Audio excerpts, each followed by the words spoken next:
Okay, we're live.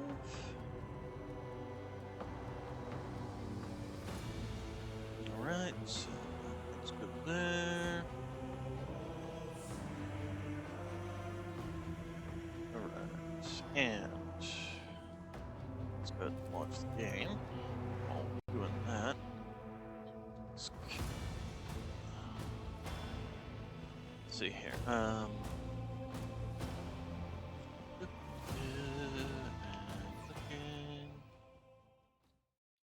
Join me in Warhammer 40K.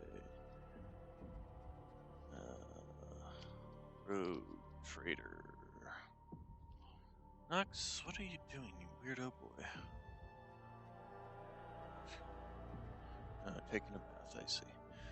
Road Trader. Alright. Launch. Just copy, paste, and post. There we go. Alright. Let's move this around over here.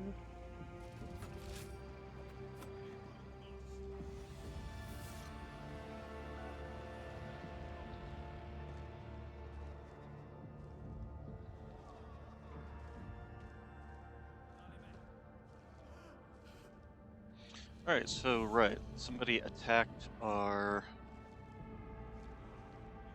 chapel on the ship.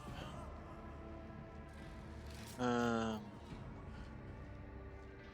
let's go to this over again, and then talk to Joe Costa, Trader's Vermin, you will see wherever you Professor Adalbert. Talk to him.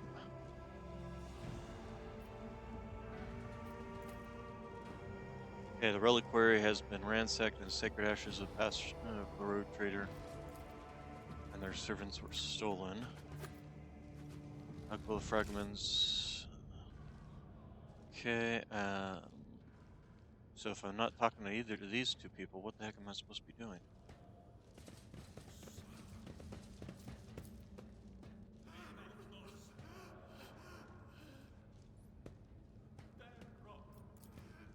Shape of the teeth makes you think of the Alma Universalis pattern from the Geneva Crusade.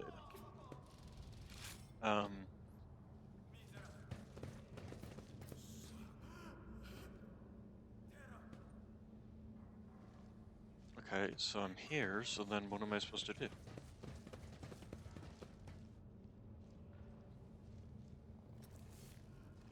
Thought I was supposed to, like, talk to some people? Oh, okay. Got big guy on the... there we go. Professor Adalert is murmuring a prayer, and the Infernus Master is circling the chapel with a keen eye as if watching for a threat. Kibble quickly sweeps her gaze over the destruction before focusing on the blade footprints that stretch from the ruins of the reliquary. High factotum velvet coat is streaked with blood, and Janus himself is deathly pale. A Medicaid officer is working on the black gunshot wound in his chest, and Janus grunts faintly with every touch. He focuses his eyes on you with tremendous effort. Forgive me for not greeting your ladyship with a bow. I must tell you, Nemesis has stolen the great blood. Sight, yet another spin on that old wives' tale.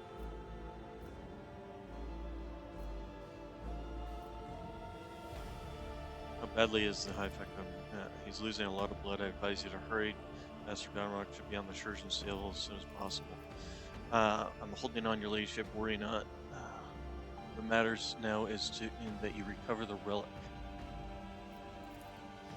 Some miracle preserved Mr. Dunrock's life long enough that he might address you. His fate now rests in the hands of the Emperor. May he show mercy to this selfless man. Generous, what happened here? Serfs in red headscarves surged in, burst into the chapel, and started shooting. Their leader made for the relic, the remains of the honorable rogue trader, brought here from the mutant Sullied script. And when I realized the sacred ashes of your ancestors were about to fall in the filthy hands of a heretic, one intent on desecrating the glorious dynasty, no, that could not be allowed to happen.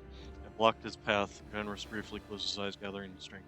The bastard allowed himself a few vile insults against me, which I am obliged to admit, but I did not give the provocation. I was hoping to buy myself some time.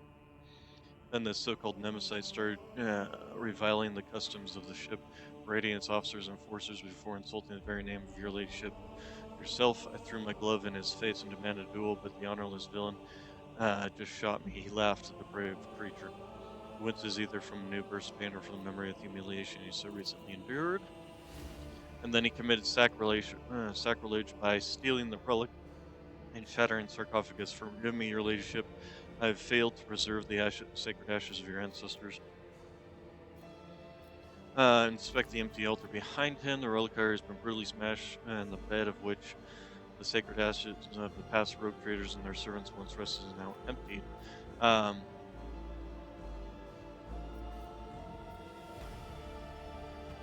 Hold on, Jonas. I will not let you die here. Proud to serve the dynasty. The papers, your ladyship. Have the clerk double-check the freight bills. I did not have time to get the seals. My will is in the left-hand drawer.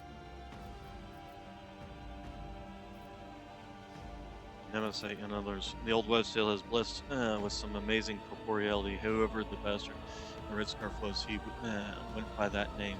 I spoke very impertinently of your ladyship. He dared to ridicule the sea. You spread discord and treachery among the rabble by suppressing unrest. Critical of the way you allegedly tried to turn the commoners of the Founder Bay against him with a bribe. What a despicable character. Just another arrogant rebel and wrapped himself in a crimson rag and wreaked havoc from the adoration of the commoners. No, not this time.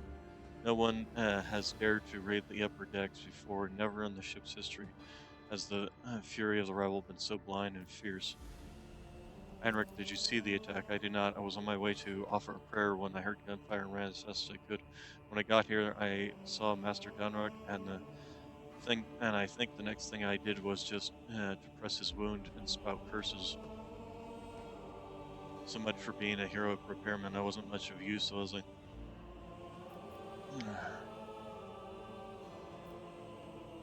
I was strangled his nemesis with my own hands. May the Emperor protect your roll back as the Norseman gives a convulsive shudder. Renegade snatches ceramic, similarly speaking to civil. Apology, but we were taking the master. He's unable to tell you anything more present than every second of his good posthumous life. Alright, so.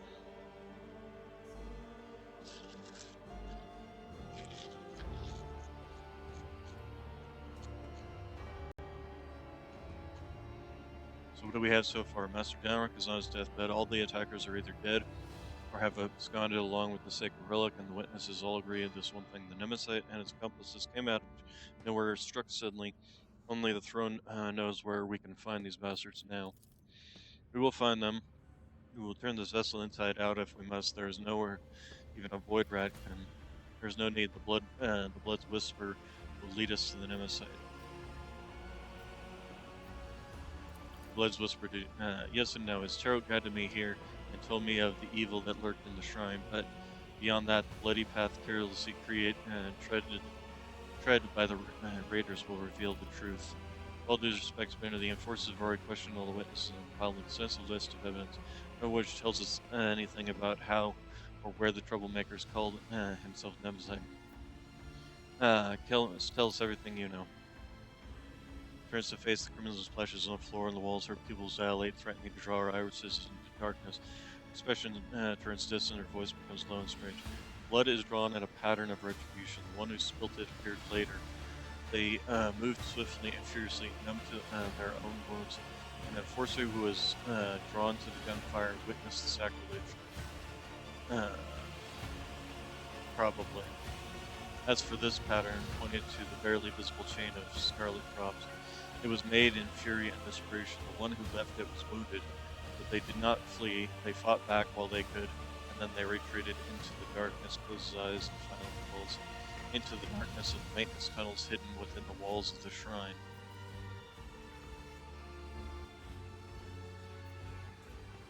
The attackers have escaped through the maintenance tunnels. We can send the enforcers in after them. Technical corridors extend hundreds of meters in different directions. Nemesis and his men must be familiar with the tunnels and possess either a map or a guide. Without a clear trail, the enforcers risk getting lost and wasting valuable time, not to mention the fact that those narrow tunnels are perfect for an ambush.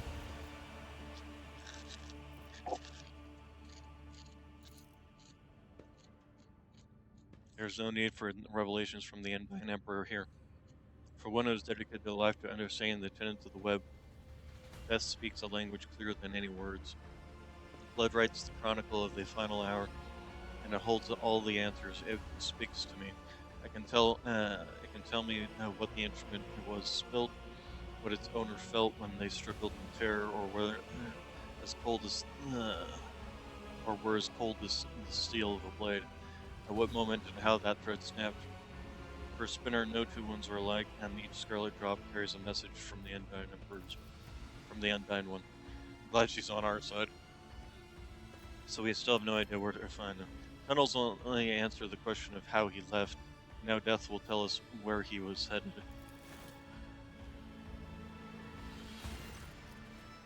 As if in a trance, Cable leans over the body and peers into its eyes. He stinks of smoke, the smoke of singed coveralls, vile low sticks, burnt sacred unguents, and charred meat.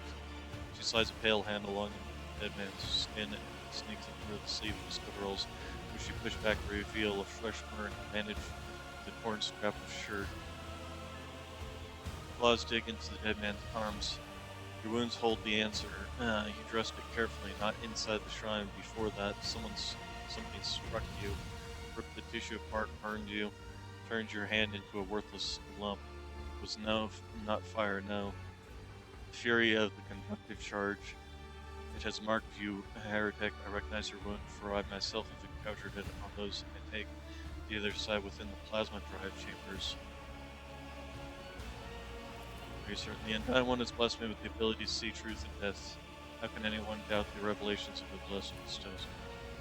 Can't say it is worth drawing conclusions based on conversation with Cork, but if it is, then I concur with the esteemed spinner's find. All that about burns, the conductive charge, the smell of cheap blow immediately made me think of the plasma drive. Technical parts make sense to me. We followed Nemesis' trail. No, Domin, you must stay. You are the one that Nemesis has challenged, and those we hunt know you by sight. You will frighten away the prey, and we will lose the trail until the next tragedy occurs. So what do you suggest, Kibble? I will go to the plasma drive chambers alone. I will track down the false champion and all who serve him, and I will prepare the grounds for your own hunt. Out of the question, a Forcer squad would certainly scare off the vermin, but I'm not letting you go alone, servant of death. You and I will go to the chamber together, and together we will bring down all who have dared to insult the Lord Captain. I'm going to. I have a couple of good friends in the plasma drive chambers, the nosy kind who know everything about everyone. Convincing them shouldn't be difficult, especially if I pull a few favors. It'll be the three of us then. What company? What a company. There's an awkward pause. Kibble takes a long look at the officer says before finally nodding. So be it, but not like this. Much like your faces, your guys are conspicuous. Kibble is right. It would be prudent to use a disguise. The enforcers will prepare regular work clothes for us. We will carry only inconspicuous weapons that we can hide easily in our tool bags. It will help us to blend in with the crowd. Before I get to hunt for Nemesis, I ask the Dawn to bless me. I pledge never to leave your side, yet the hunt demands that I do just that. Grant me this permission by performing the ceremony of pointing. When your people have taken their leave under the gaze of the Undying One, we will begin the rite. Where is this ceremony? Write a blessing for the sacred hunt. With it, the Daman casts their shadow over the path of carnage.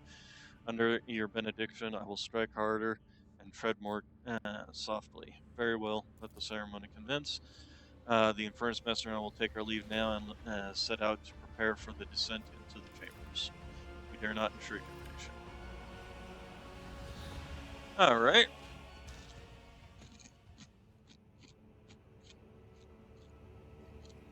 Sit down, Daman Ravana, and listen. Let the ceremony of pointing begin. Using a finely honed blade, Kibble curves an intricate symbol into the floor. She then produces a small bundle wrapped in incense-laden parchment and sets it alight. You are my Daman, I am your blade, and I am homed by your blessing. My arms are strong while your will is strong. Hmm. And as long as the Undying One hears your prayer, my feet will go unheard.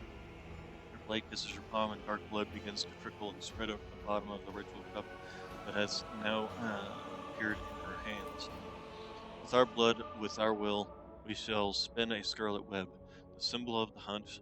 May it herald our prey's demise. Kibble puts the dagger in your hand, and you suddenly feel how heavy your eyelids have become. Your heartbeat slows inside your chest, her words linger, and then rush through your mind in a deluge.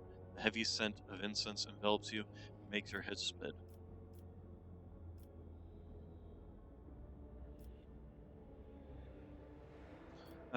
Make a small cut on your palm.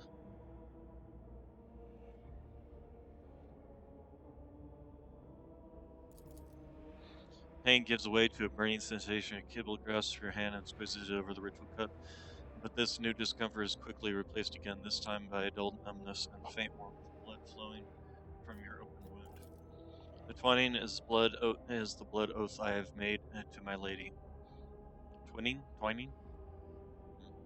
Kibble dips her fingers in the spilt blood and traces a symbol first on her forehead and then on yours. It appears to resemble a blade that is cutting through an intricate knot. Anoint me with your blessing, Daman Ravana, and may the ceremony of twining commence. Kibble's face blurs before your eyes. No matter how hard you try to focus and dispel the vision, in place of her face, you see a death mask, a broken skull with hollow eye sockets. Uh, May your loyalty to the flagship be ever steady guide during this mission. Be merciful to those who you hunt may be victims. I bestow my blessing upon you, and so on and so forth. Can we finish now? Um,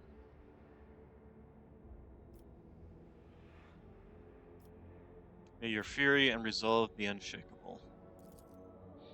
One who follows the threads of the web fights not out of rage, but with mind as cold as stone. Nevertheless, rage can become a potent weapon in the hands of a punisher.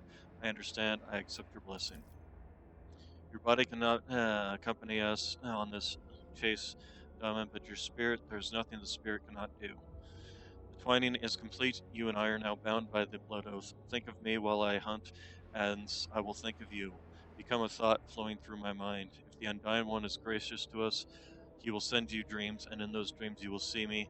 If he is more gracious still, those dreams will be truthful.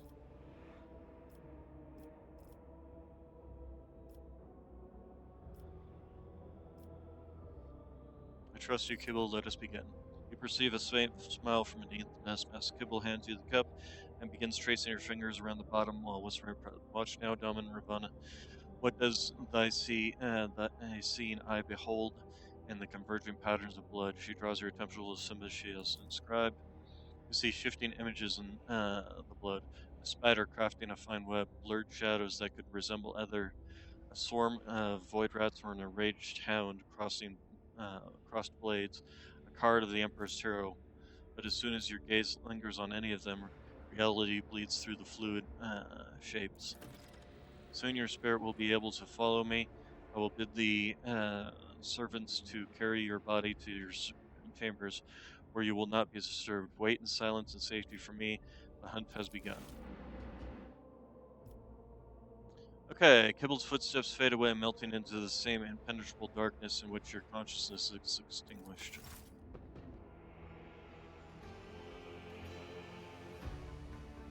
So we're following along Kibble's adventure.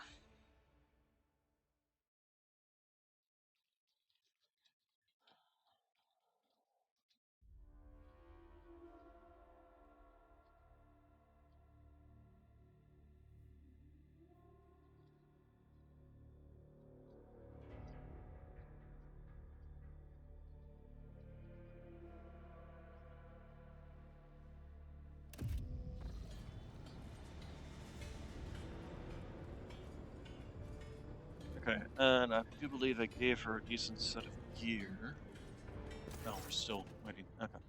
Stale air, oppressive noise, the hum and whir of machinery drown out all thoughts. This place rings with tension? Is it the powerful energy coursing through the cables, or have the wails of the workers merged into a cacophony of indignant whispers and desperate prayers? Lost, mired in petty troubles, unmindful of duty, their voices creak as if covered in rust, and their eyes are dimmed by the endless drudgery and lack of light here on the working decks of the Dominus Great Arch. I've seen it before. In these murky depths, people become creatures all too ready to devour each other for worldly gains, fleeting pleasures, or imaginary freedom from obligation born from the abyss of spiritual emptiness. The Undying One punishes them through me. Disgusting mutants, abominations, reflections of vice are born in these shadows, and I will be their doom. The thread shakes, the web is caught. I step silently. May the great hunt begin. The thread shakes, the quarry always leaves a trail.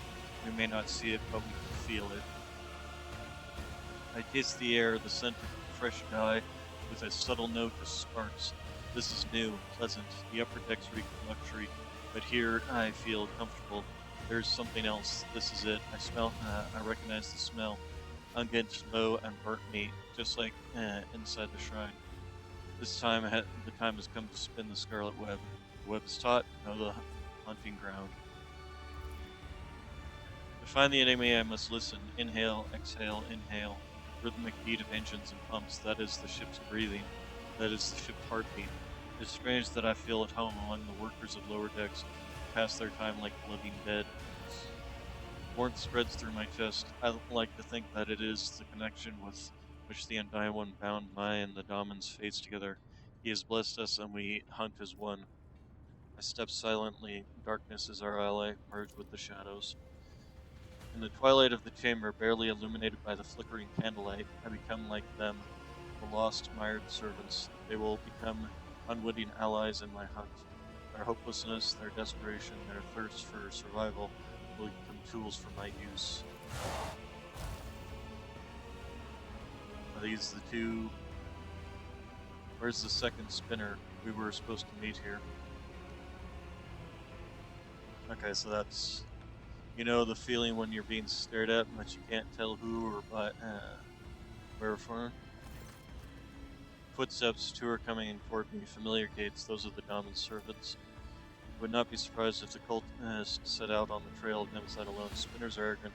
We are just another soul to them, gift to offer death. Steel Mistress's voice is hard, full of light for will. You can see in her eyes that she dislikes me. She is wary, and so she should be, for we serve the Daman, not one another. Does this remind you of anyone well, Jocasta? This man is enamored with fire. Even his words sound full of biting flames, and he himself enjoys playing with fire, too much so. They bicker again, their mutual animosity may disrupt the hunt. Examine. To the lay people, the two are now scarcely distinguishable from common serfs. In a world where status and privilege are defined by appearance, a single piece of rotten cloth is enough to lower your standing. We will become spectral hounds and follow the trail without drawing attention. Step forward, I am here.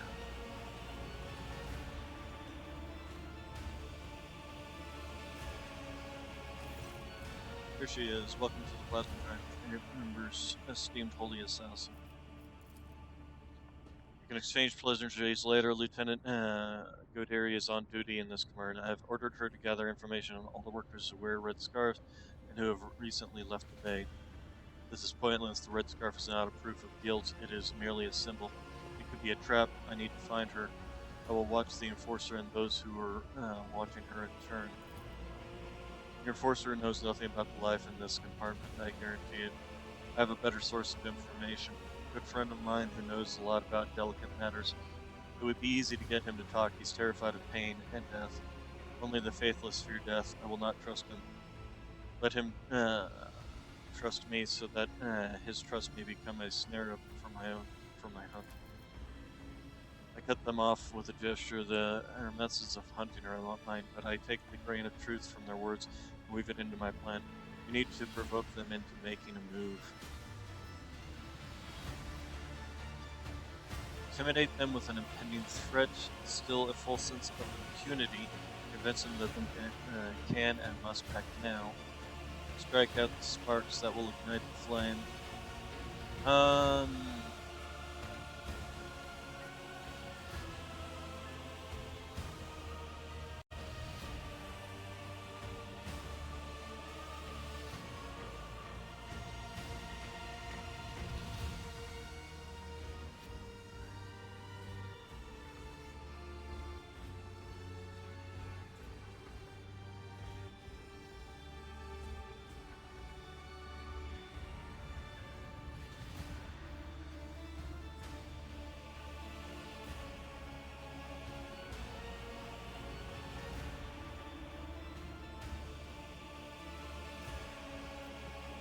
instill a false sense of unity. Force who answers to Steel Mistress is the symbol of order and obedience to Sharon's, but she is standing in the way. When she disappears, my enemies will believe it is safe to strike, and that will be a costly mistake.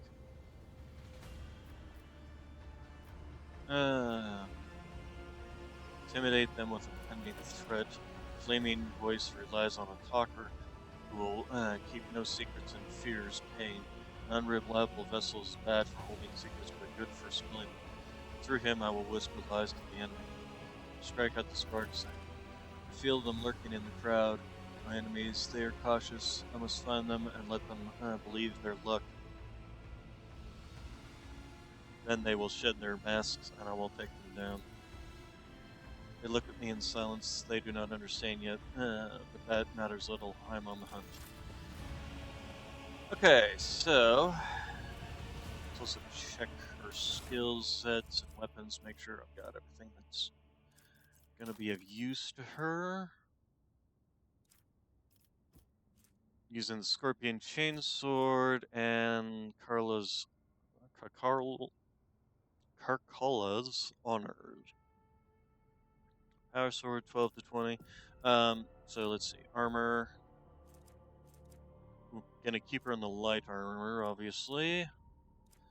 Adaptive flak vest, but these are medium armors.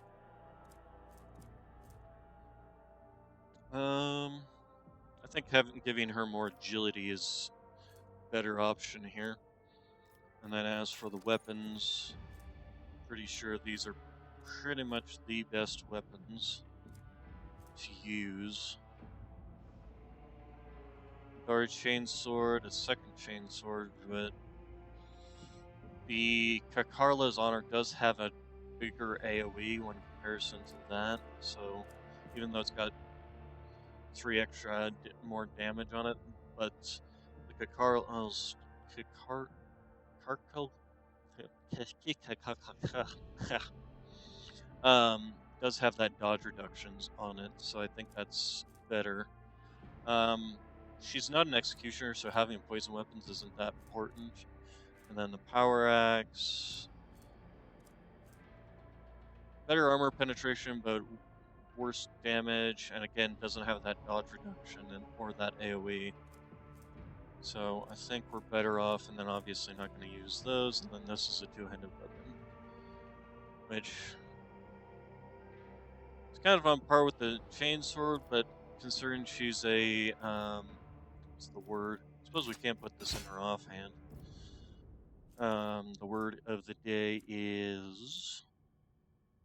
This actually wouldn't necessarily be a terrible one.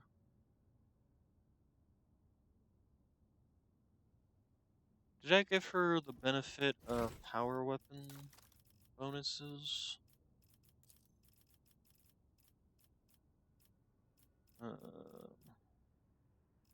Gave her Jakari, but I didn't give her any power weapons buffs.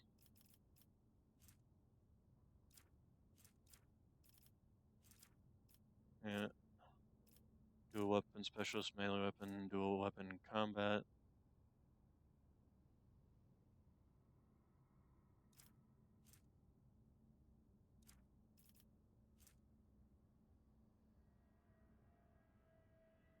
She just have the one that increases, gives her agility bonus and damage. And the bonus is doubled if using a two-handed sword. So that's something to keep in mind.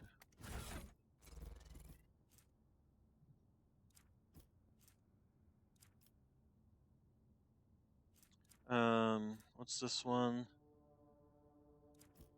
Here, let's compare it to the other two-handed. You want to actually show that one? Stupid game. 16 to 24, 35 armor penetration. 17 to 25, 35 armor penetration. So this one is actually better than this one. So we'll go ahead and give her the Bloodseeker Clave. Oh. There we go, now it's actually... Bloodseeker Clave is still superior than the Serrated Greatsword. On the other hand, we do have this, the Roaring Thunder, which does have a better minimum. It's got more armor penetration. The only downside is the dodge reduction.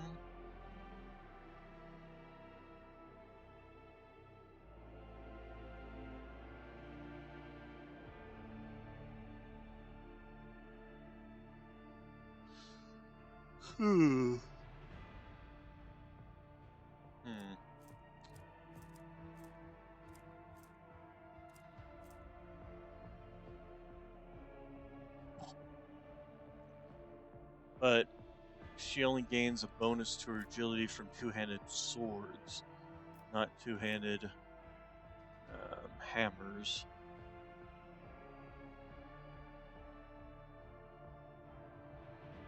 So no, that's not that great an idea for her. I'd actually consider putting that on like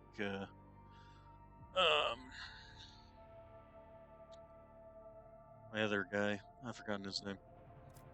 Heinrichs might consider giving him the Roaring Thunder. But in the meantime, okay, so reactor attendance. My visions showed this path, Let's go ahead and and save many our game. others. And Technomats, reactor attendance. Okay. So this is just a dead end over here, isn't it? It is. Alright. Let's go ahead and head down here. Got some engine sears, got some goods. Some more goods over here. Go ahead and grab the goods. Let's just straight into our cargo manifest. Watch out. Oh, what do we see here? Ah, some hidden goods. Follow the threads. Oh, this way. Okay.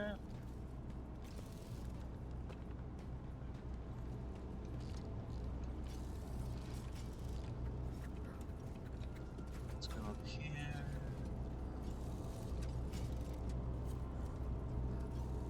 Listen, boy, I have a story to tell. Spring. How come the enforcers haven't flogged you stupid for all the stories? Let's see.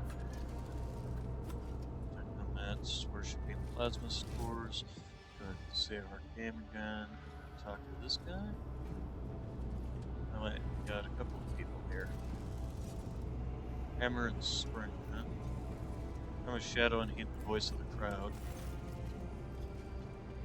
The lay people have huddled together like a herd being chased by predators, faded gazes, bent backs, the crimson kisses of baton on their bodies, and yet shadows of smiles touch their dirty, burnt lips, a strange pair. Like hammer and anvil sent sparks into the air with their words. What are those two talking about, hammer and anvil? Hammer, and then the liver smacked you right in the kisser, huh? Give or take a tooth, and this is nothing. Bruises, burns, cuts, that's just life. Just remind yourself how you come home after your shift, having exchanged a ration card for a bowl of soup. How your little one gulps the bowl down. Little ones gulp the bowl down, how they fall asleep, feeling a little better. I say that's worth a hard day's work and a punch in the face. He smiles, broad-shouldered with a rusty beard. He is not afraid to share laughter with others, so the curmudgeon shades from the beating never leave his face. His voice is bright, sonorous, and listened to. Not everyone here is as chipper and thick-skinned as you. A bowl of soup is great, he says. How about having to choose which of your three kids gets it? Is that great too? Beatings are nothing, he says. Remember when the enforcers broke your arm?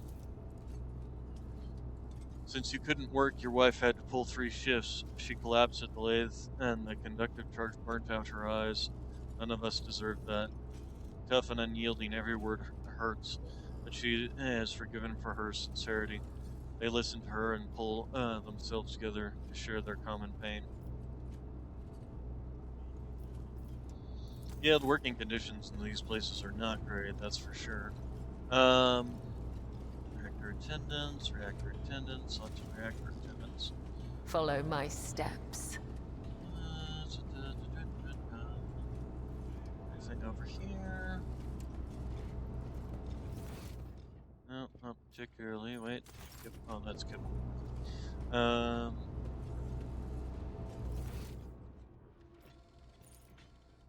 Gray hands, biter, and spring.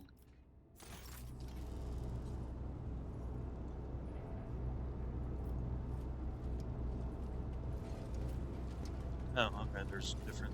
Do they get different reactions? What are those two talking about? Nope, I didn't need to click again.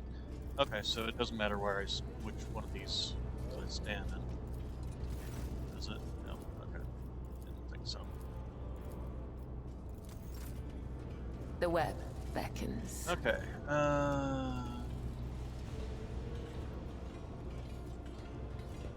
Stain. Flaming voice, steel mistress. Long time no see, Spindle.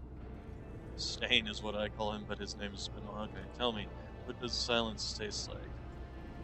Are they using his secret code? Without flaming voice, he would never speak to me. Everybody knows silence doesn't taste like anything. If you want to earn up rations, you better start dealing in words. He speaks casually, but his voice is slimy and slippery. His eyes are as dirty as an oil-stained garment. The impudence in his gaze and words when he turns them to us. He's unclean and he knows it. He's unrepentant. What a funny look, Heinrich. And you have a funny-looking companion. Are you here to sell or to buy? And before you answer, remember the first rule. Every word has a price. Are we bargaining for information with this lowlife now? Is it the duty of every serf to aid the rope trader and her associates free and willingly? Oh boy, here it comes. Who's that with you? An enforcer and a spinner. Do you want me dead? If anyone sees me talking to you, they'll snap my neck, so off you go. Peddler's word is trembling in fear for his life. I must extract answer from what means. And a Medicaid quelling on the needle tip will loosen his tongue. So drugs, persuasion. Well, my Medicaid skill is the highest one here, so... What is this feeling? So calm. Fine, ask whatever you want, but then leave. My reputation cost me a lot of blood, and I didn't earn it to have it trampled into dust because you people happened to stop by.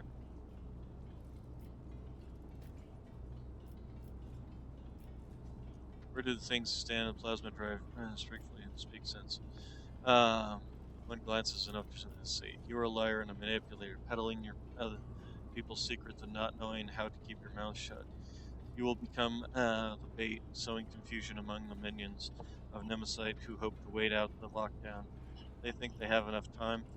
I will deprive them of that confidence. Where do things stand in plasma drive chambers? Speak briefly, speak sense. There's a bunch of workers in the far corner who now gather between every shift, whispering to each other. They don't invite me. They say I talk too much. Well, if they're scared of my tongue, that means they have something to hide. And of course, everyone talks about Nemesis. Sure, the foundry and the chapel were big, but he's been helping people all over. A lot of folks are sticking with him now. He can block and knock my teeth out if I'm lying, but I got many of those left anyhow. I don't got many of those left anyhow. But I'll tell you this, even if someone finds him, they won't rat him out. Set up the snare. There will be a raid soon. Be careful. I will warn you in appreciation for your cooperative nature. What are you? The information is not meant for his ears. Really? I see. Well, if that's all you wanted, then I can.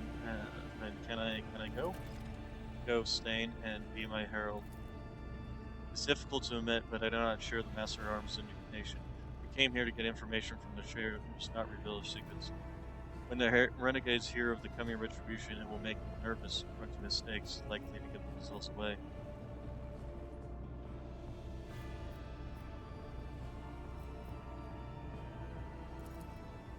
But for them to take that bait, it must be compelling. Yes, I see.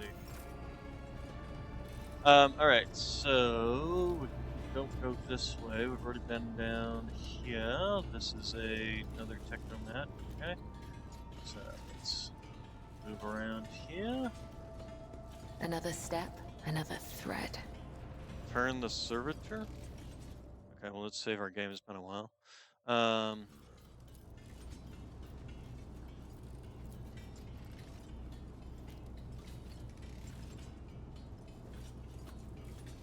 okay. So he was literally turned around the wrong way doing the work.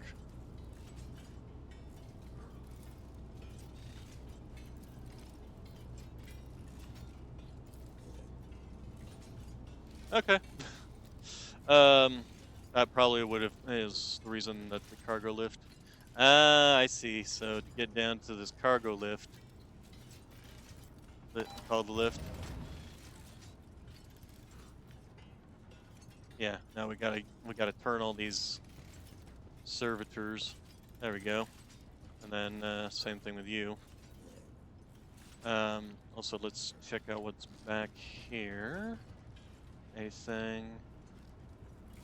Actually, now let's try that cargo lift. It's probable that it's not even something for me to go up or down. Wait. Call the cargo lift again. Um,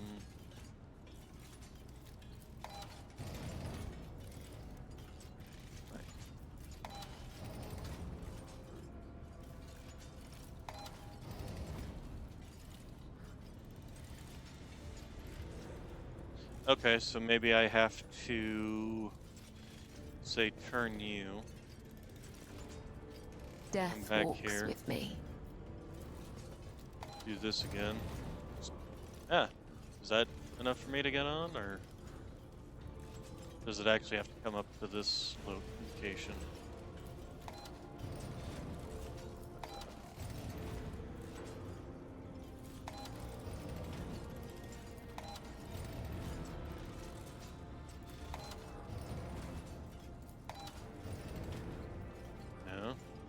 No. Let's turn, turn. Let's try turning him, and then try it now.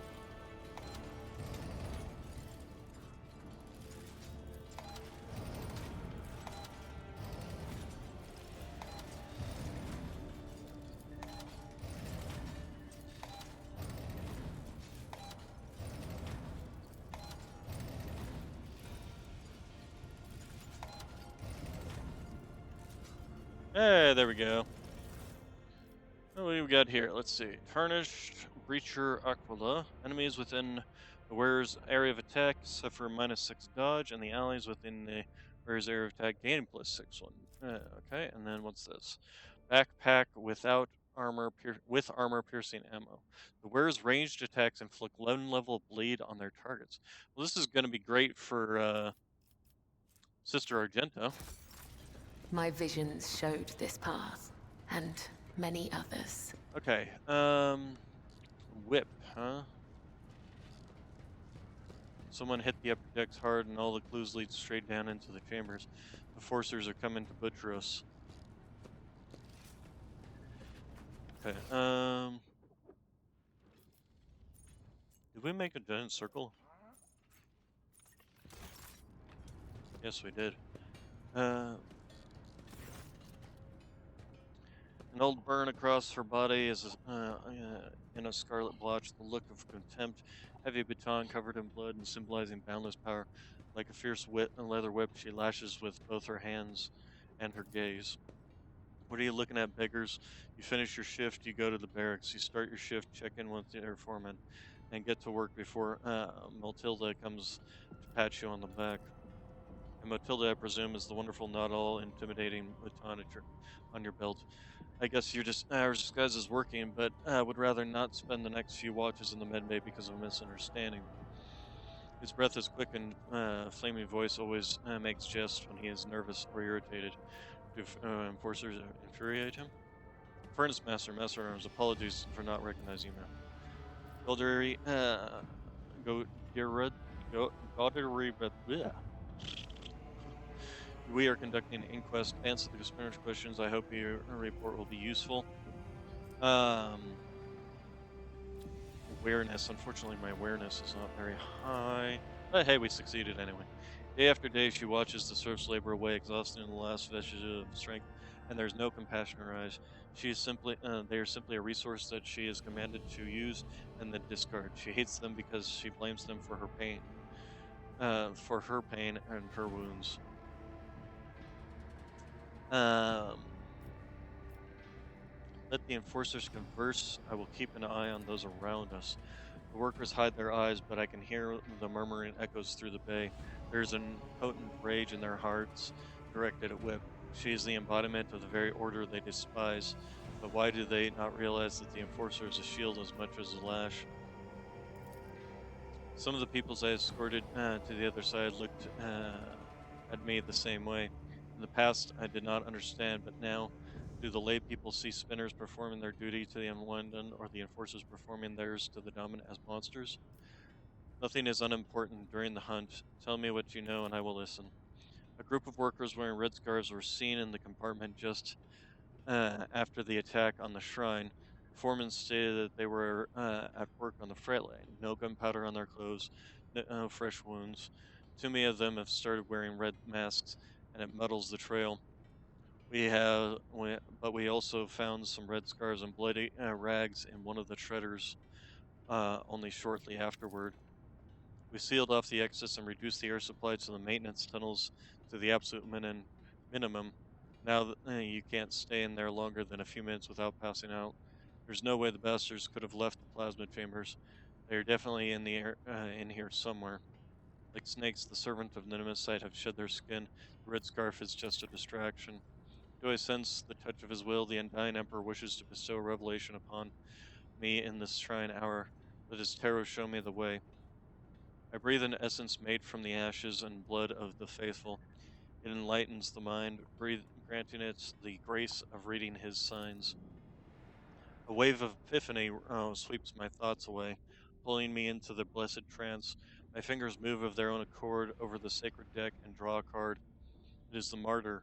I see a tear of blood wash over the pale features in the image, and they shift, becoming the whip's face. A portent from him. The undying one bless me to take whip. The minions of Nemesis fear her. When our soul is delivered to the Undying One, the traitors will feel invulnerable. They will crawl out of their hole and fall into Whip. I know how Whip's thread will end. I cannot sever Whip's thread with a blade, for the serfs would recognize me as one of the spinners and lose all courage. But the spark of the machine spirit in the plasma drive's chamber has already claimed the lives of many. I will use this, and thus the web will be spun. So I'm to assassinate Whip. Follow the threads.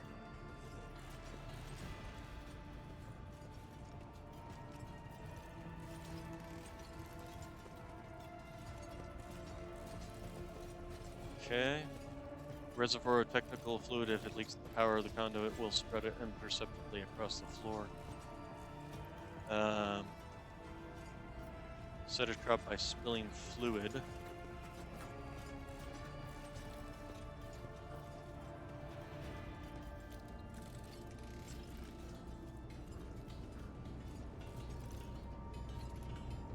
I lost track of her. Follow my steps. I think, yeah, that would probably be the best bet. Hello.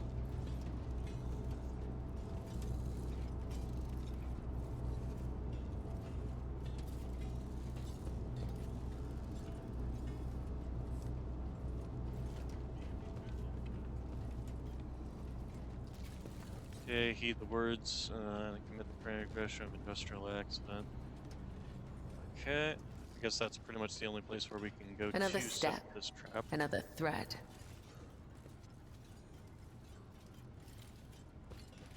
Alright, carry out the will of the Undying One.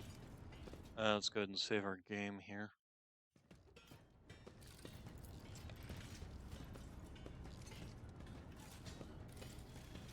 It's too early to query. Oh, okay. She has to.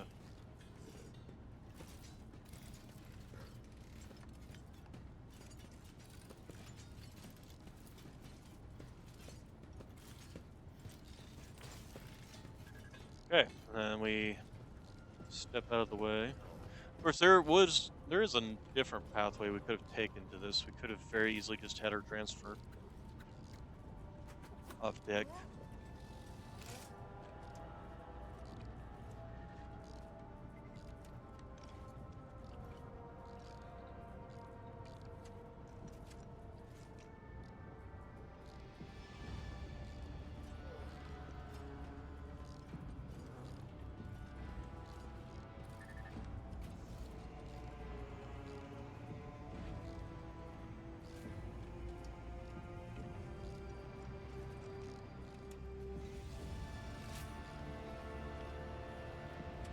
So we're just waiting for her to come back around.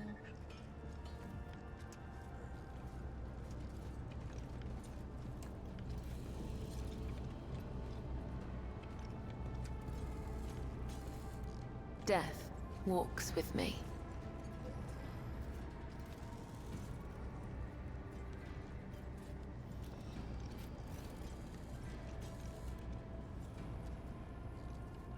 We're still waiting on.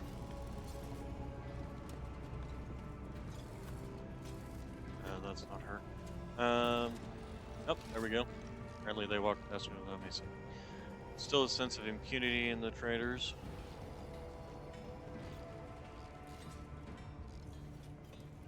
Damn it, why did it have to be? And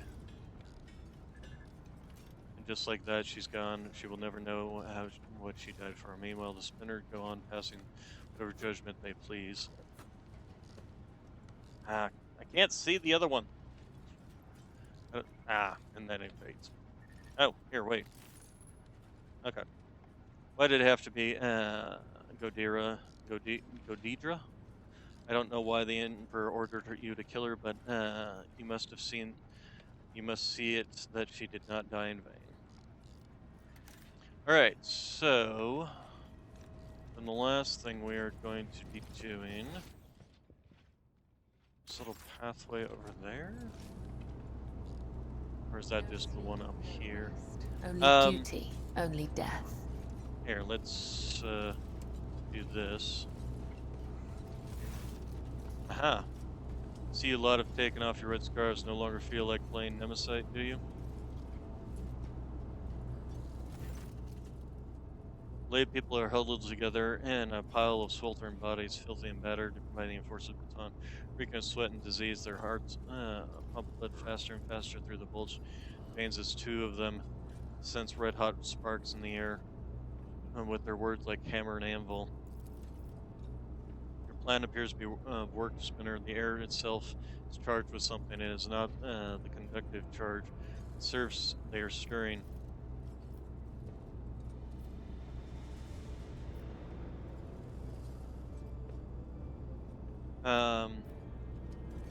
What are these two talking about? I can hear their whispers insidious and deafening. No longer do they laugh with others. No longer do they pretend. The enforcer is dead. The punishers from the upper deck will soon follow Nemesis's trail.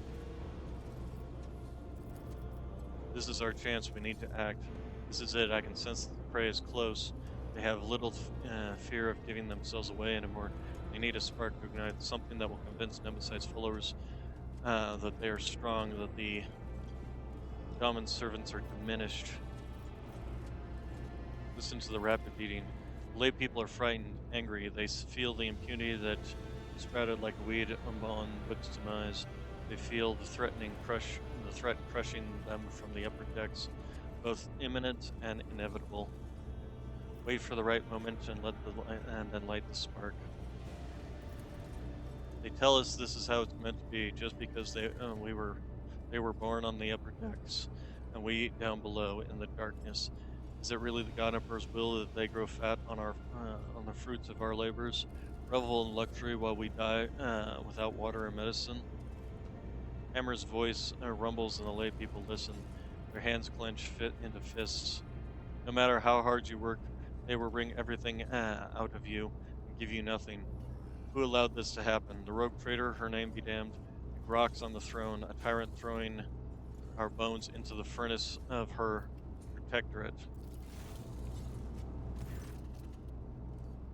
Shut your mouth, foul mouth, void dog, claiming, no, it's too soon. I understand your anger, but you must temper it. What did you say about the Lord Captain, the one who gives you work, food, and shelter, you insolent deadbeats? I can see why you have gathered here, and I will not let you start another. Why are you reaching for your Voxcaster? If you do not disperse, I will give the order to vent the plasma chambers. You have 5 seconds. 4. Tyrant's lackey, if you do this, you'll die with us, you madman. To protect the Lord Captain and her crew, I see you're never met an furnace before.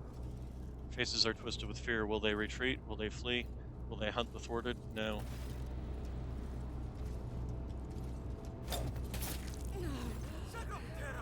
Throwing blade flies out of my palm and draws a scarlet line across Anvil's neck.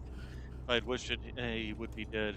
But she continues to breathe and bleed and to scream furiously as she looks at me. The rogue traitors' assassins are here. Look, they wanted to kill me. Find the assassins. The spark is lit.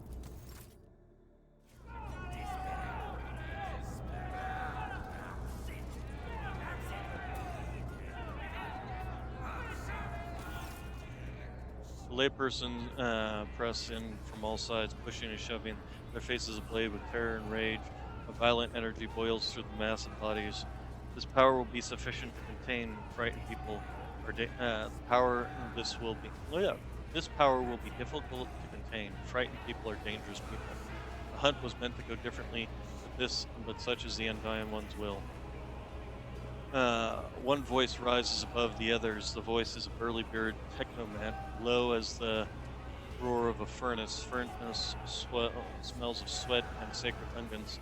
He is not afraid, he merely pretends to be. Beneath the shudder of terror, I hear excitement. Do we deserve to be executed, my brothers and sisters? Have we not labored with the sweat of our brow? Have we not perished in the outbursts of raging machine spirits? Why do they call us rebels? Why are we being punished? Furnace words make the crowd see them more. Take a closer look at Furnace. Strong, heavy, enormous hands whose blows should be feared. A great belly that has become the symbol of his success. He does not starve, so those who follow him will not starve either. A powerful leader recognized by the whole pack.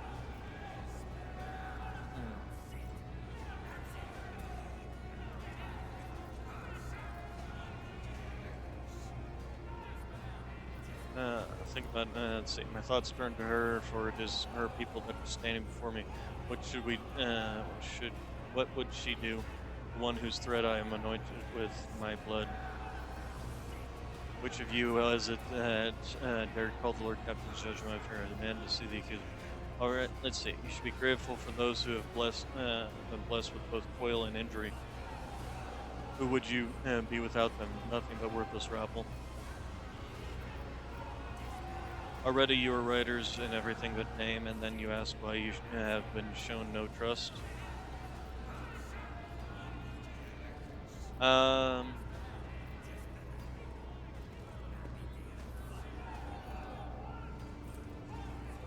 words frighten them, wound them because they are just, and that makes their anger swell even all the more. Why are you surprised? Have the officers ever treated us otherwise? A new voice, sandpaper rough, tears through the rumbling of the crowd. Its owner is ragged and filthy, and a feverish gleam burns in his eyes. His words inflame people's minds like rot festering upon a wound. Rot cries out mockingly. That's because you're afraid of them, but they're not afraid of you. They have the almighty baton. All you have is the source of the power that feeds the whole ship. Why should they take you for granted? It serves you right, you cowards. Since the smell, let's see. Sedacious words have been heard and will not be forgotten. I hereby chastise the compartment for profane thoughts. I take a deep breath and something stupefying, noxious, and luscious disturbs my senses. This is no ordinary odor, but something subtle and foul. It carries the same stench as rot. Skinny and scrawny, rot leers at me with his gaping mouth. He is nobody who has nothing. His body was wasted away from disease. His hands are 5 fingers short. His fate is sealed, and that makes him convincing. Everyone knows he has nothing to gain for himself, and thus no reason to lie. His poverty is his armor. I address the one who commands these people and who possesses the authority to execute and pardon. Am I to hear her thoughts? Daman takes care of all for such is her burden, but she cannot save everyone.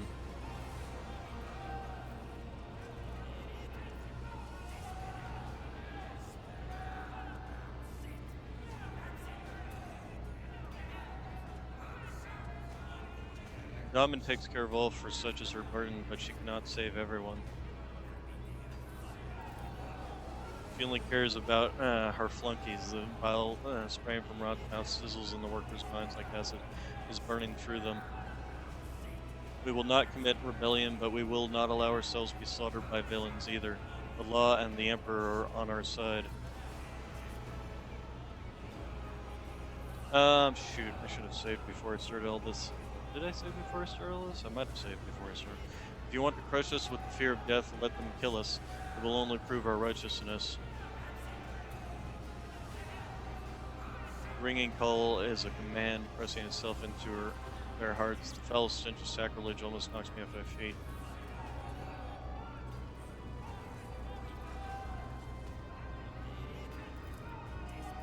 The tantalizing, elusive scent of rage, it is more than a stench. It is a tool, the weapon of the despicable trio, which they use to influence the minds of the laity, invisibly intoxicating their minds. The crowd reeks of flowering trees, and I delve down to its roots and realize what it is that rejects his will. So, his sacred privilege is being attacked. He alone chooses who may journey to him. But these 3 instigators, they are determined to make this decision for themselves, dragging the souls of all around into the fires of violence with them. They are impotent upstarts who have together themselves above him and above me, second spinner of the blood-spun web, his chosen servant. The realization of such audacity burns into my very soul.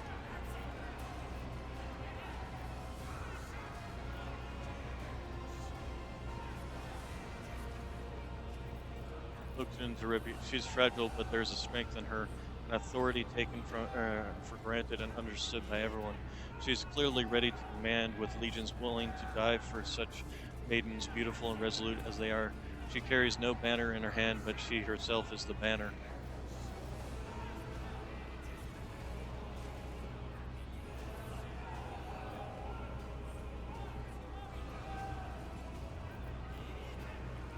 Let's see.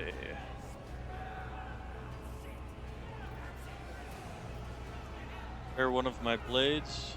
Do you wish to die? I swear anyone who follows the mutineers will perish this day. Death will claim you, but not today unless you are truly keen to meet its embrace. Use my throwing knife to take a swipe. Idle swipe at the rapier's face. Seal your lips, heretic.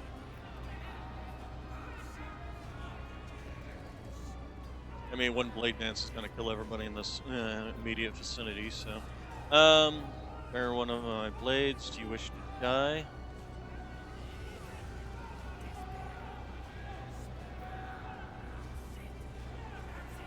I'm kind of conflicted on which to do here.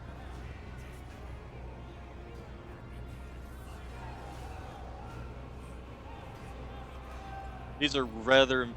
Every single one of these is very inflammatory.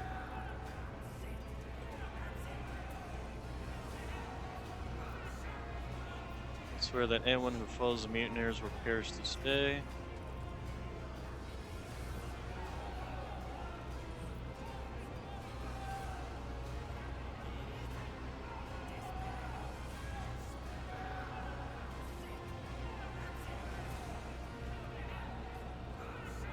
See how well this crowd will actually follow.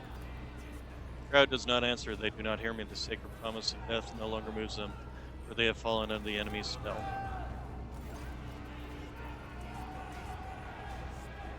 They surround me, threatening, pointing fingers, cursing, and they do not dare to strike yet, but already their enormous bulk presses down upon me as the smell of blood in the air grows thicker. Sawyer back Montag assists me. They're not going to survive in this. Stop committing. You're committing treason.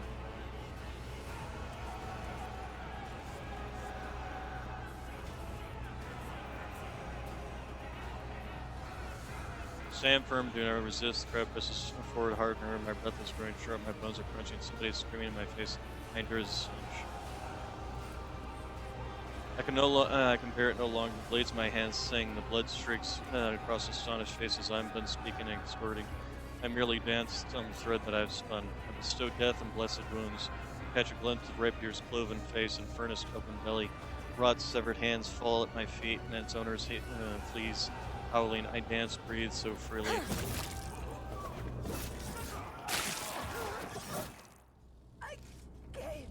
I did not go the way I had planned. The smell of blood lingers in the air like the stench of impending defeat. Two bodies are sprawled before me. I've severed their threads. The third blasphemer has managed to escape, but his disembodied hands also lie on the floor, useless meat.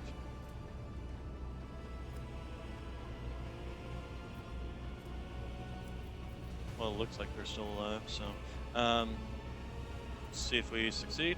Very little, faint traces of vile mutations that twisted their bodies, the foul stench of corruption emanating from their meat, the deformed, strange-colored brains in their crushed skulls that spawn the heresy of sedation.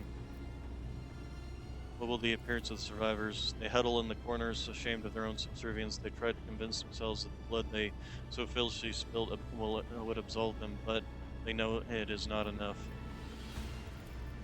Their threads have not yet been cut. I realize with astonishment that they are staying close to me. Flame voices fiercely reproaching all those who had recently joined the revolt. Still mistress booms like a siren shaking her maul and threatening punishment. We are useless to the hunt now. It's time for the next step. A thrill runs through the strands of my consciousness. Is this common Ravana? Can I truly feel her again, or am I imagining it? I need to concentrate. I gaze at the puddles of blood and patterns they form. I see a labyrinth. The Undying One has given me a sign. My hand finds the sealed case in which his tarot cards reside. It's time for divination in the blood of the dead. It will reveal me the names of their unholy master. I draw the beginning of the spread. I draw the end of the spread. I draw the heart of the spread. Harlequin, inverted, lies, manipulation, shadow play blocking my path. But it is a lie exposed, a deception that must be revealed. I draw the beginning, the hound. I gaze at the card, and it is the depiction of the Astra Militarum armored vehicle that bears the formidable name. The pursuit of truth, sacrifice, and victory. This is me, and I'm on the right track. The preacher, a man who carries on an idea and proclaims it, but who is it? Nemesis, one of his supporters, someone already slain, or someone still alive? Divination is unclear, and so I draw a fourth card. It is dangerous to ask more of the Undying One, but I must know. The Aquila, his holy image, watches me from within the card, and my heart grows frigid at the knowledge of what it represents.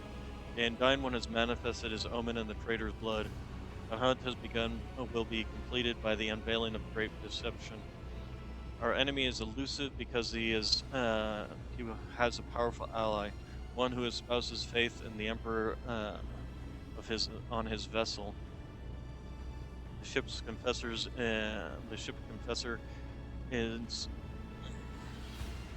in league with the Nemesis. He will be the next prey. The ship's confessor. Interesting.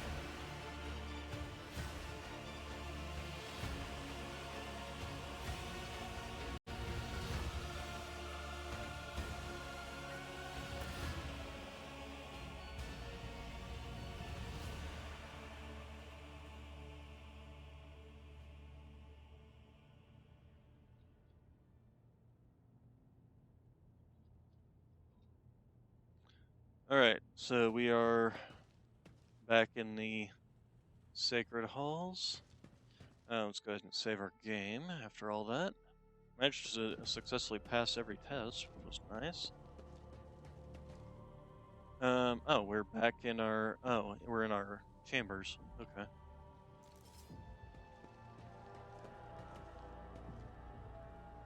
Oh, I'm back on my, as myself. I see, I see, I see. Okay. Um,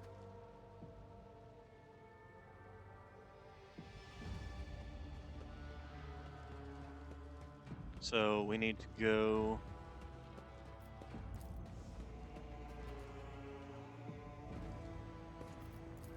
uh, oh wait, no. Okay, so, journey. Card inverted. A divination using the Emperor's Tarot and blood spilled over the flesh of the betrayers is pointed to a man close to the Nemesis. The traitor is Adalbert, the ship's confessor. You have my complete attention.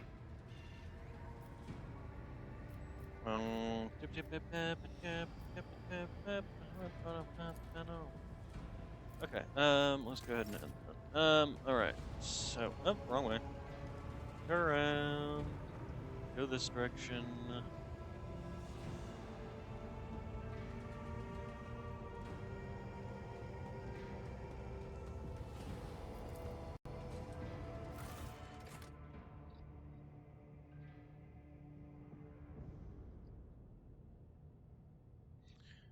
Okay, so the Void Ship Shrine.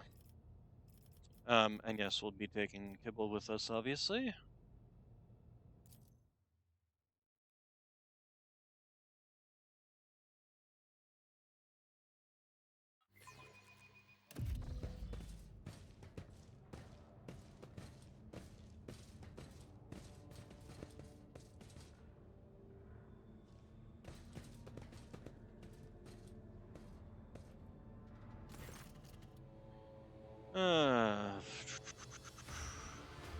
Extended a finger topped with a metal claw towards the Confessor Adalbert. Divination has revealed that you stand beside the enemy Nemesis.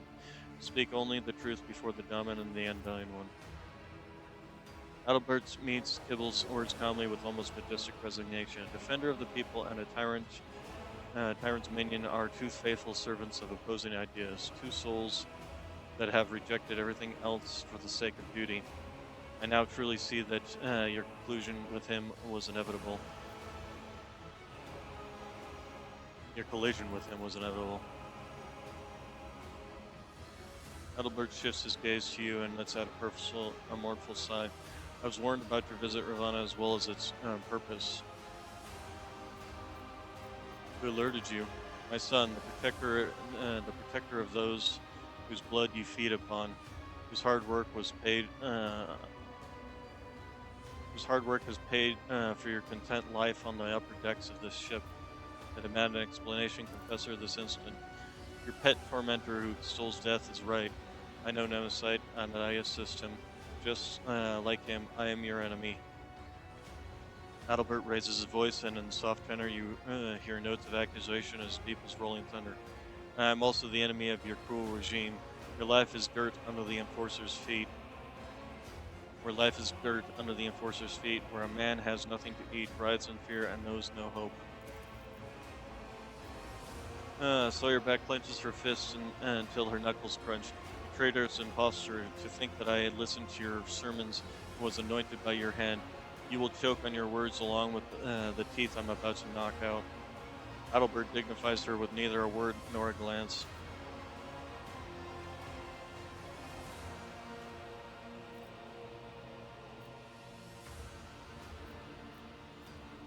So you are a heretic then. Any rebellion is a strike against the Imperium to the advantage of the enemies of humanity. Repent, for there is no fate worse than to be deprived of his light.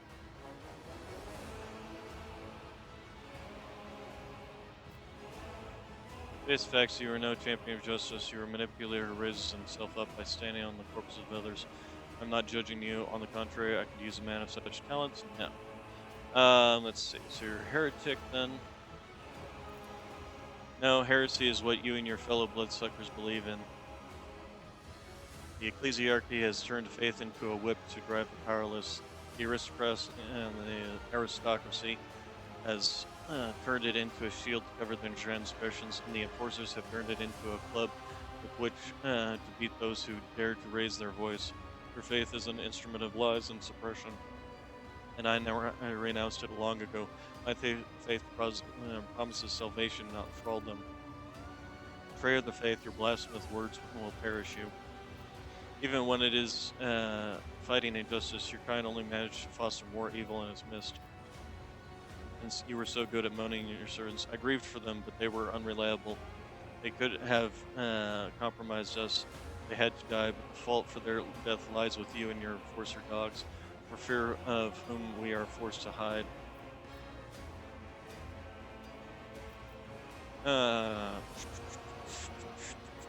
Trying to get him to kind of reveal who he's actually doing this for, other than people, because I am bathed in his light as never before. You worship lies, while the true emperor desires otherwise for his children. It takes an effort for him to regain his composure. Your light is darkness, and I am sorry you are unable to see the truth. Do you serve Nemesis, or do you command him? I follow him as he once followed me. Nemesis is my son, if not by blood, then in spirit. I took him in as a willful child, and I fostered the best in him, a passion for justice, the indomitable flame of a fighter, and unyielding determination. I have been preparing him for years. You have raised a living instrument that serves a purpose without question. Such is his purpose, to be hope, to break the shackles, to end the centuries of torment that have passed aboard this ship. Great sacrifice for a great cause. You should be familiar with his ways, except that instead of sower of freedom, you're raised to be an executioner's sword. What else were you lying about? One last confession? Why not? I'm not Adalbert. That was the name of an initiate from a clan of confessors who passed away from disease many years ago. I was born in squalor on the lower decks, and at the behest of the... And he falters as if wanting to add something else. And it was by the Emperor's command that I took Adalbert's place through deception, pretending to be him. The dead man had inherited much influence and many thrones from his clan, which hastened my successful rise through the ranks. But it was not for wealth and power that I did this. I accepted the burden of hard work to empower the common people, to pave the way for liberation from oppression and injustice, and my part is almost done. Since no lie in his voice or bearing Dummon, he feels and welcomes death with open arms. When the moment favors us, we must learn more. He who betrayed his oaths will not deliver Nemesis to us, but from his word will meet divine knowledge.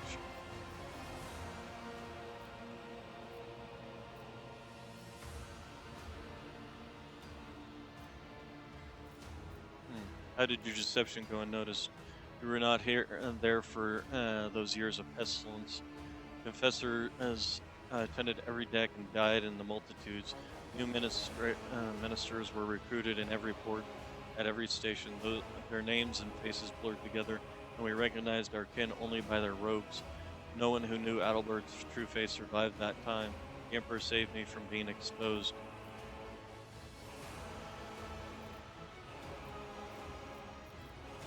Your liberation is this is a war, the war for our liberation, and we are willing to die and kill for it because our enemy is brutal and deaf to our pleas. You have deserved it.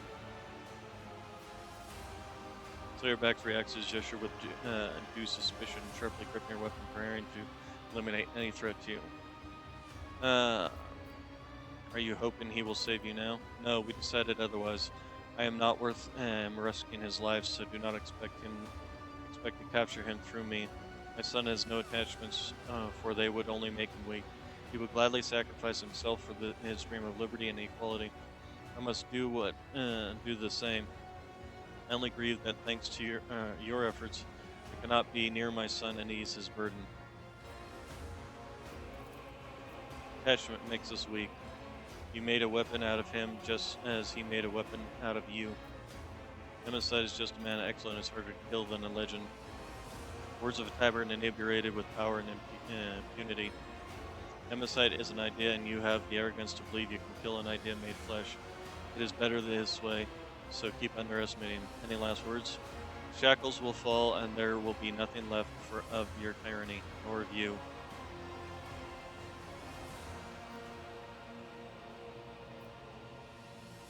You are responsible for the deaths of countless people, and the time has come for reckoning. Separate a family would be cruel. You and your son will see each other soon enough.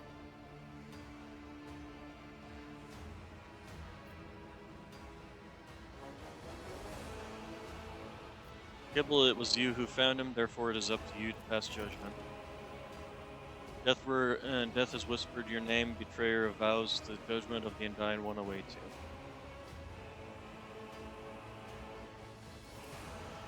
You seem to have mistaken my humility in the face of death for submission.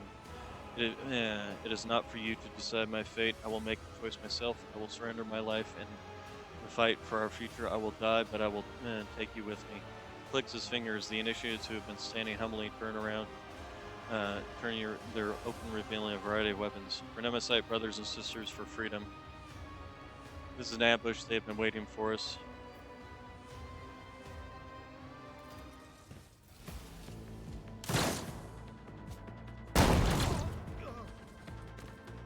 Well, did she just die from that, or? You I mean, will beg for mercy, but I will grant none. okay, so we've got enemy.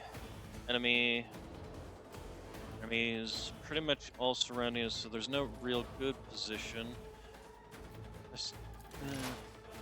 Okay, so you're gonna move. I suppose I can get here, which will give me full cover. So that's a good spot.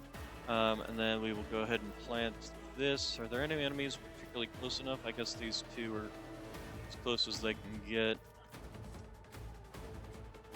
How much health do these guys even have?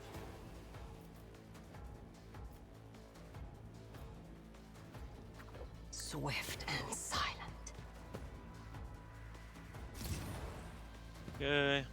275, 96, 86. There's nothing here that's in danger to me. Alright, we'll go ahead and put this down.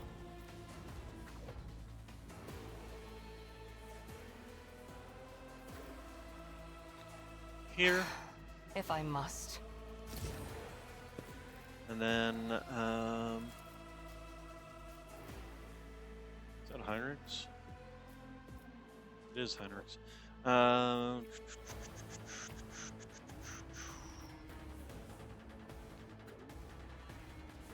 If it serves your cause. Hopefully a bunch of them are going to bunch up for us for time Argenta comes around. Alright, then let's go ahead and do Killing Zone right here. And then we'll just have her shoot this guy.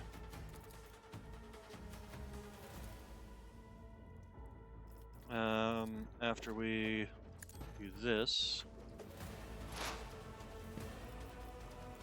go ahead and pop him. And then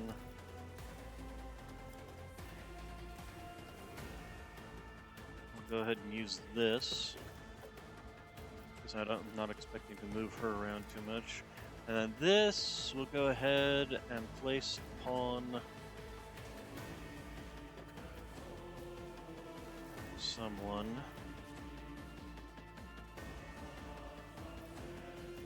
Can't see these guys. You can see this one, but he's likely going to be one of the first people to die. Can't see these guys. You can see this guy in the back here. So we'll target that one, because he's one of the ones that's likely to still be alive by the end of this. Okay, Insurgent moves up, tosses grenade, we're burning. This one runs up, tosses grenade, we're burning. Okay, first off, we're going to trigger this on everybody. And we'll have him come around and fight this guy. I'm right next to the Confessor, so we'll probably take him out next. And then let's just go ahead and move over here.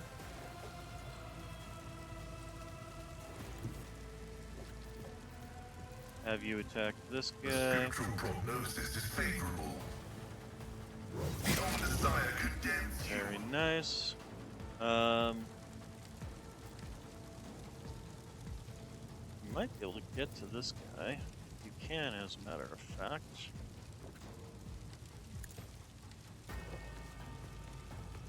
Get to this guy. So give me aim for the opening. Request approved. And then we will have... This guy's only got 32 health. I wonder if this will actually kill him. I kind of doubt it. My vow is to serve. Yeah, didn't think so. But the Dance Macabre might actually kill him. Request Go ahead and approved. try it. I thought Dance Macabre made him immune to attacks of opportunity. I just take 6 less damage from him. Okay. Well, he dodged it, so doesn't really matter. Okay. He's running away from me. Alright, so took the attack of opportunity there, which means he's now got fire, bleed, and toxin damage. Nice flamer, you completely whiffed it. This guy is moving up, taking fire damage, and we're dodging it all again. The angel will reward us. Yeah, sure. What angel are you talking about? Part of the trial. Ow, ow, ow, but it's doing absolutely 0 damage. Okay, this guy, he's shooting. I won't go down easy. Alright, so Sister Argenta, you are positioned here. We get you. I doubt she'll be able to hit this guy back here. What would be a good spot for you? We move you here. These are all. None of these would be able to see, like, down here. If you were to move here, shoot this way. No, the only one you can see is still that. We move here and swap to the flamer and do this. Unfortunately, still cannot see. Not hit both of them. Unless I was to move, let's say, here? Flamer?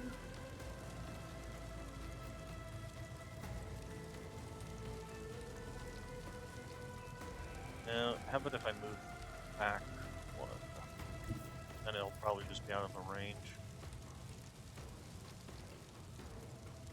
Okay, well if we move here and flame this way, make sure we're not big cogitators or technical equipment. Okay, that will work. First off, we need to set God confident Emperor, approach. move through me! Be the fire in my heart! Okay, and then area Doubt is concentrate for the weak. fire. I'll do Devastating it. attack. And burn. As the Emperor commands, I...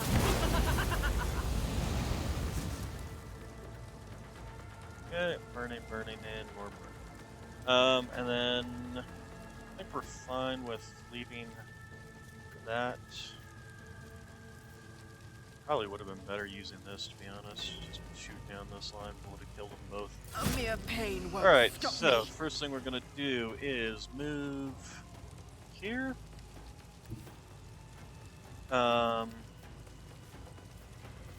Going to warp speed ourselves.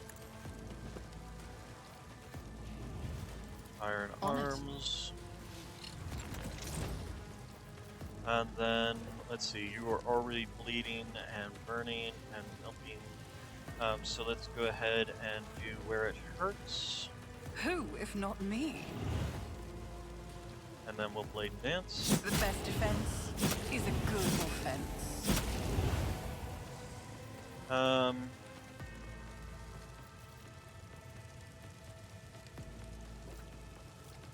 Let's see, if the target of the executioner's next successful attack is under any damage over time effects, this is a burning. Um,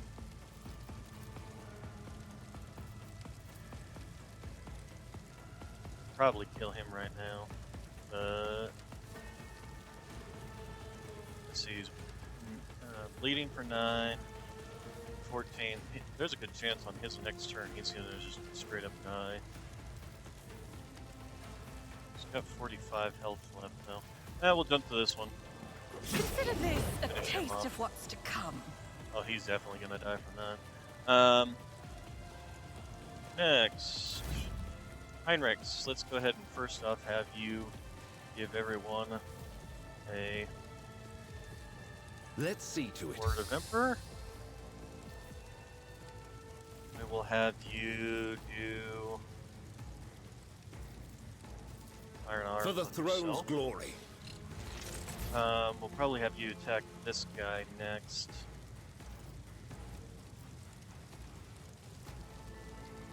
Move you back here, and then have you charge. Everyone, step aside. 60 damage, solid amount. We'll go ahead and have you do your basic attack, I'm thinking.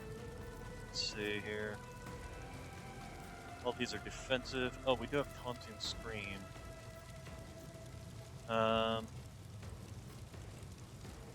Actually kind of partial to go ahead and using it on these guys. Let's see to it. Yep, there we go. Go ahead and have you perform attack. I won't object to We'll it. put you in defensive stance. Let's see to it. And we'll do the Shield of the Emperor here. No, Shield of the Emperor didn't cost us anything. Okay, and then we'll just go ahead and trigger. Although, does anybody even have? No, the only person who's really low on health is him. Just have him do us an endurance to take care of that little issue. Alright, so this one's already got a toxin. I'm not sure how he got a toxin. The burning one, she parried, very obviously would. Only the faithful will ascend. Damages. Okay, Negligible. missed, or you did no damage. Raining blood. Splashes blood in a 5-cone radius.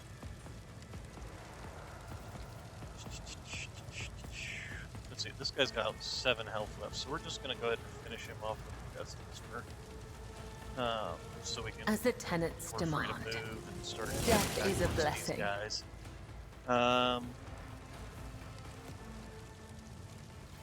Actually, we'll have her come back here and take care of this guy in the back. This guy will come and try to attack her too. So we'll go ahead and actually have her jump. How much health does this guy have? He's got 81 health. This guy's got 32 health. Move here. Blade Dance. Oh no, that's the death from above. Blade Dance is this one. And we'll eat up all of her movement. That's a toughie. Captive Audience, next flag. Actually, we'll go ahead and move here. Do the Rain of Blood. A dance of blades and shadows. And we'll hit him, splash it in this direction. The shadows will see it done. There we go. Then we will move. She gains her own blood blessings, doesn't she? We'll move here and attack with this weapon. Or have her do her blade dance, I think. We'll have her do her blade dance. I bring mercy and retribution. Come, the other Yep, there we side go. awaits. Alright, then we can have her jump towards this guy, or we can have her do her dance macabre, which unfortunately doesn't. Well, actually, we'll do this. As we'll have honor her jump here, which will ordains. probably kill this guy outright anyway. Oh, it didn't. It's shocking. Go ahead and have her do I shall dance not macabre. fail.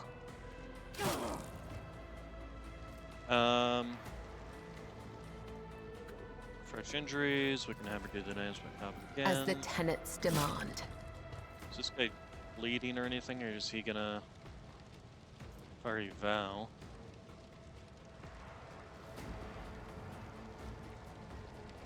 Interesting. She can finish him off with this, I think. As Yeah, honor go ahead and do that. ordains.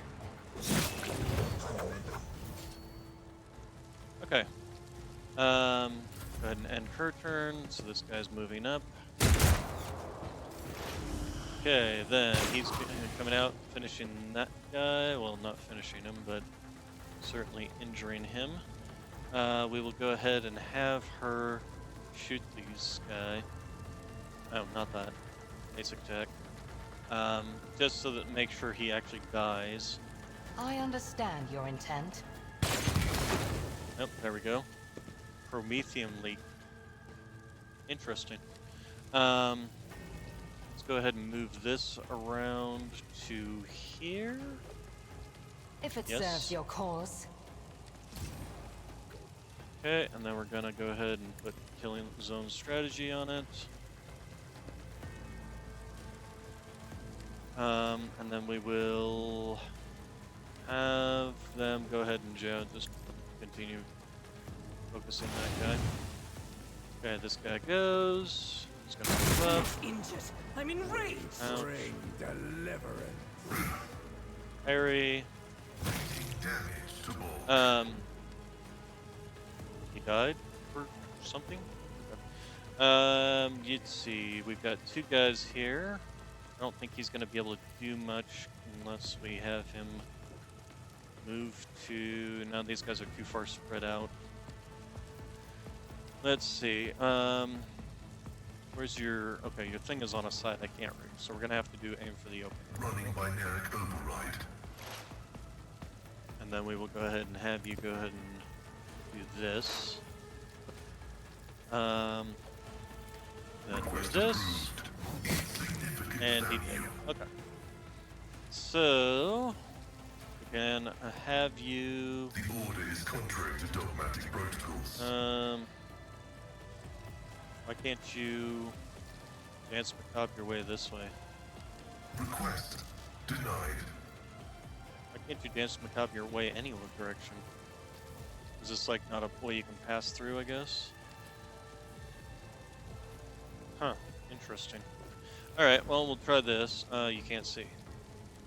Is there anybody over here you can see? You can see this guy. I'm not gonna kill him, but it'll definitely hurt him. The Omnissiah knows all, comprehends Nope, he missed. all. Okay. Pain cleanses the body. Another Two enemy damage. down. Alright, so let's go ahead do and it. have you perform this. As And the Emperor this. commands, I act. And this. Doubt is for the weak. This is what...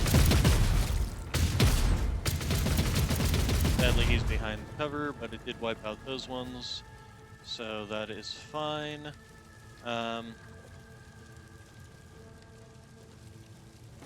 This guy's probably going to die before it gets to her turn anyway. The real one is the one in the back here. So let's go ahead and have her use her Reckless Rush Faith without deeds is worthless. and have her move over here.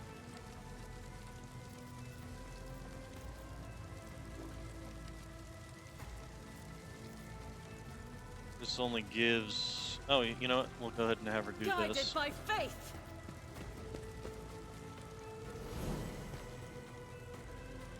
Okay, that's the end of her turn. So, my turn.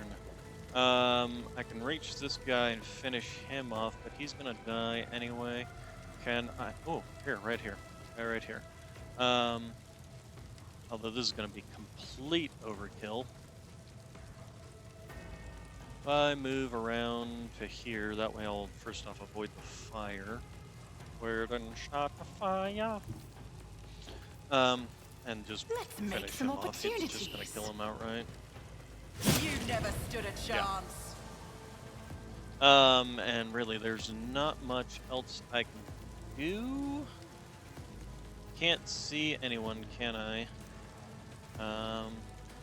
There's just only these two guys left, so could jump around this corner so that I could possibly see this guy, but kind of doubt it. I'd be able to see him even then. So yeah, no, that's fine.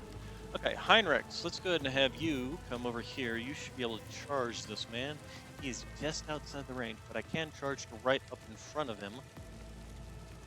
So let's go ahead and do that. But of course, Lord Captain. And still smack him with your sword. I actually want to try it. So, can only be used when momentum is 150 or higher. So, 50 momentum. For the throne's glory. Still only 1-4 damage. He's got 5 Psyker rating. That alone should be putting this at... because it deals 1 plus the Psyker rating, which is 5, plus 1.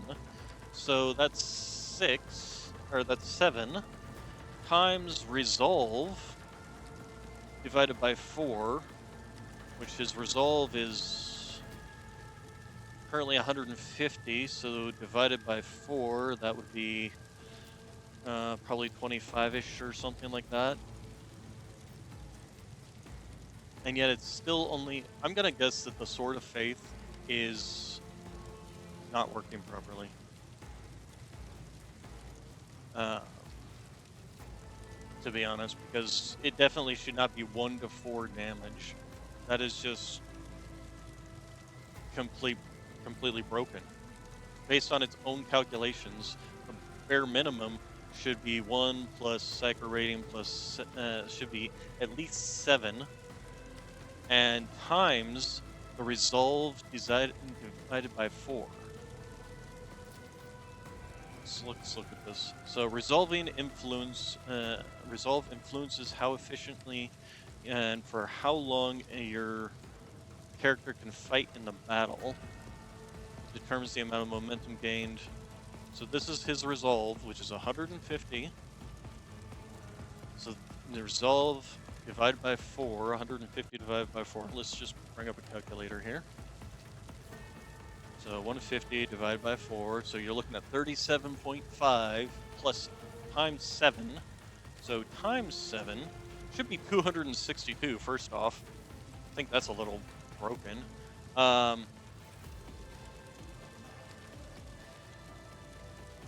Deals that amount of direct damage. So that should have killed him outright, although that was still at least better than the 1-4 damage, so... go ahead and taunt this guy. And then we'll go ahead and I won't object to it. apply this.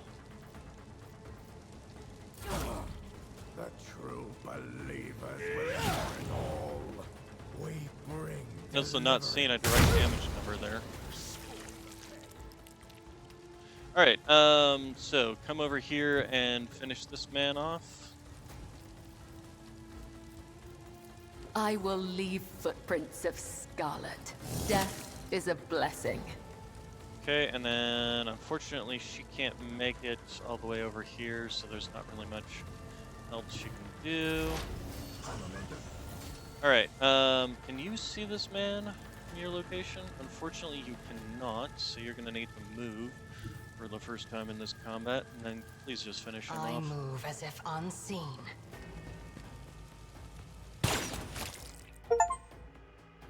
Okay. Feed the ship's confessor without something. Defeat the ship's confessor without letting the rogue trader suffer any damage. I took absolutely 0 damage there. Wow. Alright. The battle is over. The silent descends upon the chapel. Flakes of ash whirl quietly in the air before coming to rest on the blood trickling slowly across the floor. We now know much more about the enemy. Kibble ponders, running her finger along the flat blade, about just how deep the poison of conspiracy runs within the veins of your ship. Blunt's spun web has wrapped itself around its base too tightly, and Nemesis can no longer hope to escape. Her ruminations are interrupted by a furious hiss. Sawyerback snarls a curse through her teeth and spits on Adalbert's smoking remains. Her left arm hangs limply and her face is mangled by shrapnel. Captain, we have a prisoner. She points her weapon at the man standing hunched over in pain. Permission to finish off the crew. Down with the tyrant. Initiate Zek. The broad-shouldered initiate who calls himself Zeke clutches a deep wound glaring at you with hatred. They were waiting for us. It was a trap. I have questions. I doubt you'll like the answers. Were you serving Nemesis for a cause or simply for money? You promised us freedom, so cause. Where is the Nemesis hideout? Even the confessor didn't know where it is. He was afraid of spies or giving his son's secrets away under torture. You see, you can't get to our champion. Are there any other senior officers helping you? Officers, there is no one else among them who is pure. They can only care about power and gorging themselves on the scraps you throw them, or else they would have long since turned against you. How many more of you mutineers are hiding on my ship? I want to know your names. I want to know where you meet everything. Confessor said every compartment has people who fight for our cause. They promised to take me into the circle of our most devoted believers. Then I would know, but even then, I would tell you nothing, not even under torture. Well, you say that. I've learned all I need. They were waiting for us. It was a trap. Yes, Lord Captain. Adalbert has been warned, yet chose not to flee. Instead, he stayed behind to set a trap for us. Did he really believe his madness would succeed and he would somehow survive? He did not want to survive.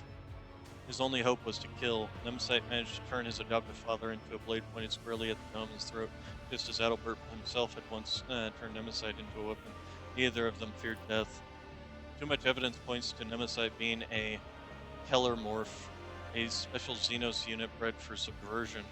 Kellermorph utilizes the discontent of the masses and incites them to revolt, and the end goal of removing the local rulers loyal to the Imperium and installing gene stealer cultists in their place. This creature wears a mask of a populist leader, one who inspires a mutinous rebel. It will not stop until one of you is dead. Nod to Zeke. Now let us decide what to do with our surviving traitor. Do not kill him in vain. Those who follow the tenets of the web know that, just as we serve death, so too does it serve us. Allow the death of this man to become an instrument in your hands. Pass off the traitor's body as that of Nemesis. Instill fear in his supporters. The enemy will be forced to act to undo this deception, exposing himself in the process. We will do as Kibble proposes. We will make certain that the lower deckers believe their hero to be dead. We will leave the body to hang for a good long while. The hopes of the mutineers may rot along with the corpse.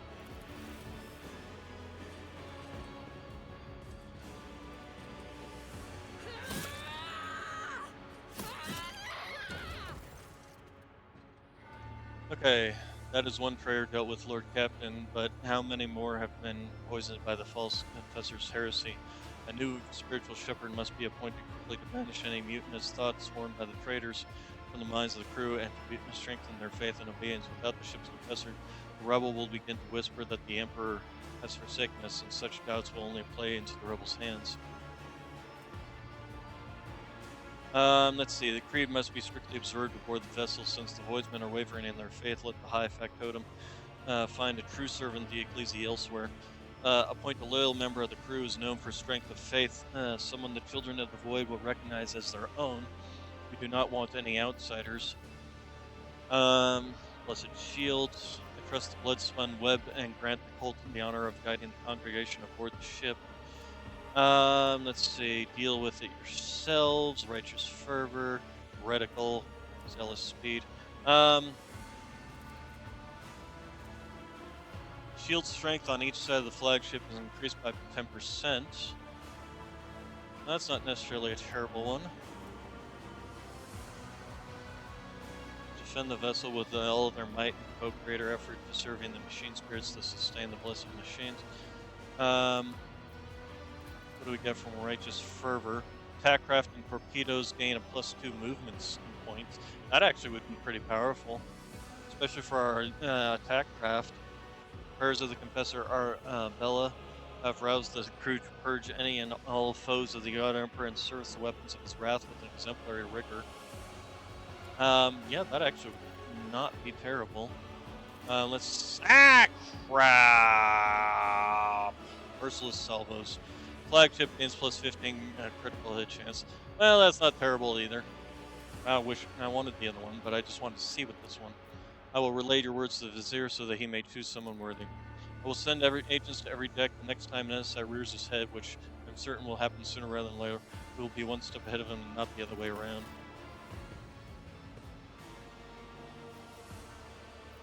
So your back staggers away and your gaze turns to the motionless kibble, staring at her own reflection within a pool of blood. Something wrong. I am thinking about Nemesis, my adversary. The more I learn about him, the more I see a vague reflection of myself, a twisted reflection perhaps, but all too familiar. Like me, he was forced to tread the path of servitude from an early age, stripped of anything that might stand in the way of duty, a champion and a zealot left with nothing but an idea, forged and tempered by his mentor. You are different. He is a murderer, but you understand the true value of human death. You are indeed alike, and it is up to you to prove before the God Emperor's gaze that the tenets of the web are stronger than whatever Nemesis believes in. Yes, both of you have been brainwashed. Stop looking at omens, blah, blah, blah.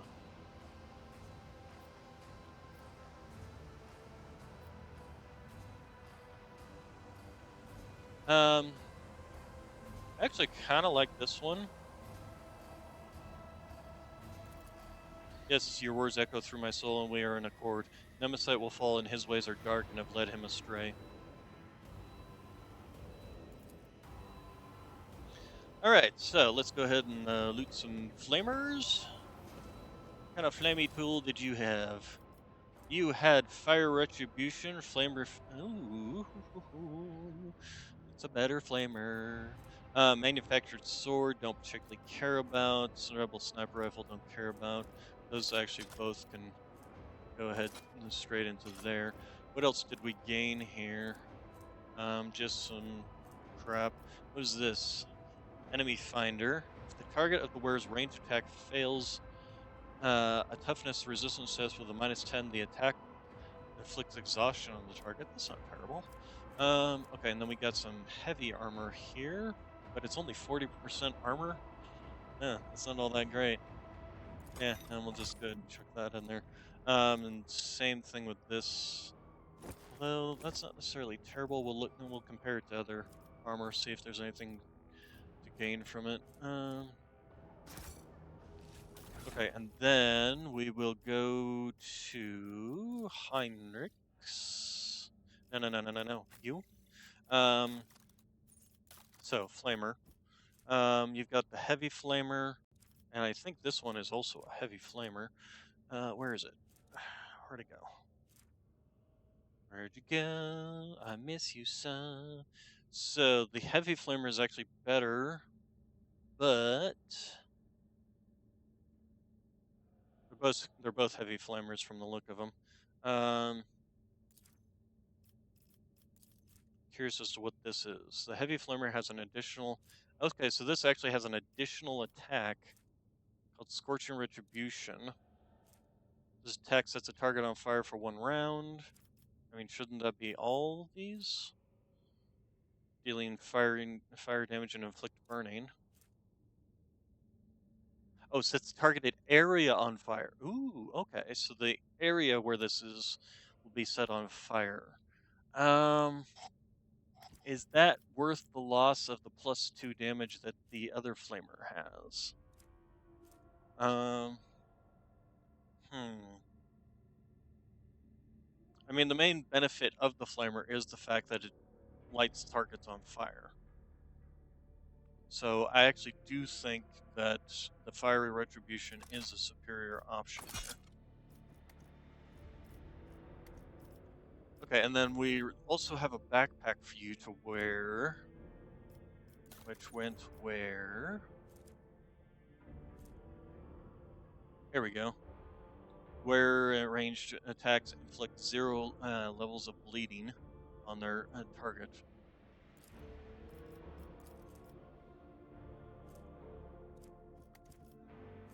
let's put it on her and then see what it says. 7 levels of bleeding. Okay. And that's with, as far as I can tell, any weapon? 2 levels. Okay, so it's entirely dependent upon the armor penetration of the weapon itself, which this weapon's got 25 armor penetration, so it would behoove me to use something like the multi-melta with it, but still, no matter which, like if I use this, I'm inflicting burning and bleeding with this, and same thing with this, I'm inflicting 7 levels of bleeding with this, so definitely the better option there, I'm thinking. Okay, and then there was something else I gained.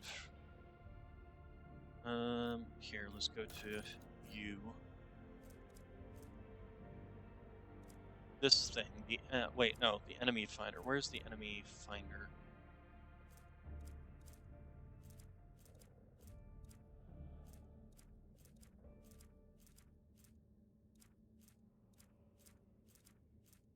Where'd it go? Ah, here it is, enemy finder. Okay, if the target of the wearer's ranged attacks fails a toughness resistance test, they gain exhaustion.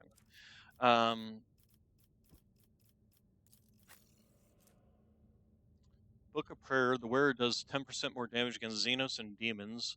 The wearer has Conviction Dogmatic, the bonus is doubled. And then we have the one with the bayonet knife, which I was actually looking at replacing anyway. So yeah, this will actually be superior for her.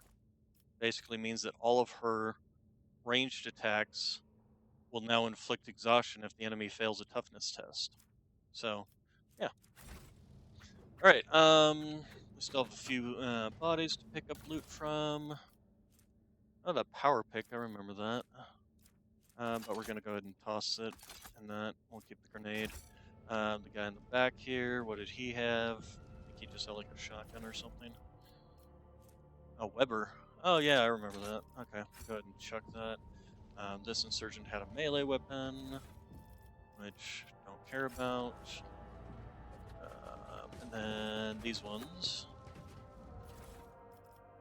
What do we got here? So we have the heavy rock saw, which I think I already have one of those. I have a rusty heavy rock saw, which is even better. I think that the one that's not rusty would be better, but okay. And then thunder hammer, which we already have a thunder hammer, so we'll go ahead and just toss this one in there. And this rebel back here. And he had a Weber as well. Alright, so all the options. I always keep my options open.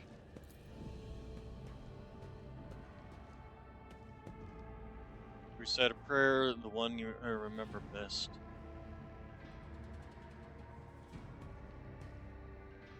Okay, and then we got. I don't think there's particularly anything else to do. Actually, didn't one of these things have like a power maul in it? Among the antiques, you spot the lit. Too bad I can't retrieve it, because at one point in time I could have told him, like, hey, open this up and give that to me.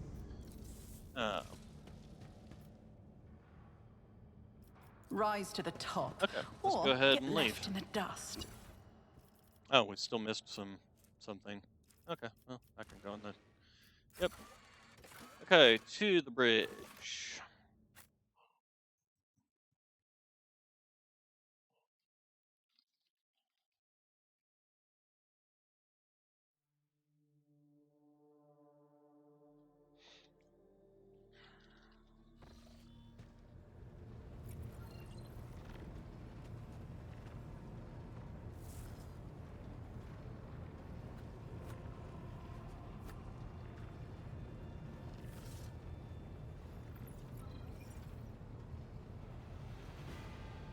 Okay, so at this point in time, we're just waiting to hear from Master at Arms to see when anybody shows up. So what were we doing before all this anyway?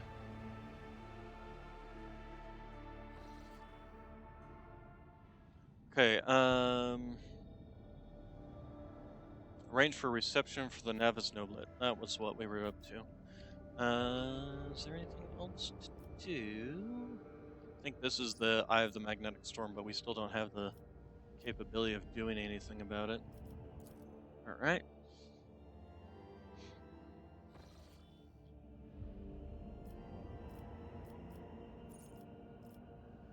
Okay, we're gonna go ahead and save our game here real quick, and I'm gonna kick the poor kitty off my lap so that I can go get some water. Because this game is a very heavy reading game. So I will be right back with some agua. Hey, Mr. Knox, been licking yourself and licking my pant leg for some strange reason. Yes, licking my pant leg. I love my Galaxy Boy. I love my Galaxy Boy. So, if you would kindly come up here so that I can get up and go get some water. Alright. Why is this not going up? There we go. Yes. Oh, there's my good Knox. There's my Knox. We love our Noxy Boy. Yes, we do. Purr, purr, purr. Alright. Come along. Oof. You can sit down and keep my spot warm for me. I will be right back.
Nox did a good job in keeping my place warm.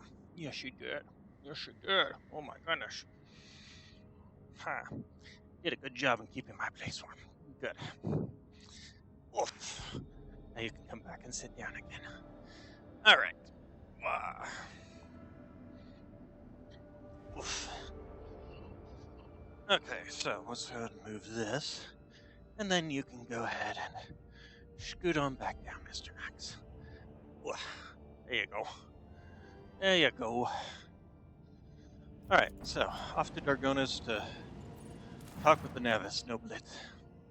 Lord Captain, we received reports from Dargonis. Some common folk from now ruined Scion 8429 were succumbed to heresy of defiance, forming into a gang known as the Engine Vandals. They now ride across the wastes in wasteland adapted cleaning Goliaths. They have declared themselves outside the law, raiding hives in the outskirts only to escape retribution into the toxic wastelands. Many of them do not want to obey your more than equitable decision to send them to the restoration site of Sion, and thus they have fled the labor camps, committing the heresy of disobedience. I see Generous is back in good health. Rumor has it that the Foreman clan in the charge of the debris removal in the ruins of the Sion associates with these vandals. We could pass our words to the renegades via the Foreman or force them to disclose the location of the rebels' nomad camp.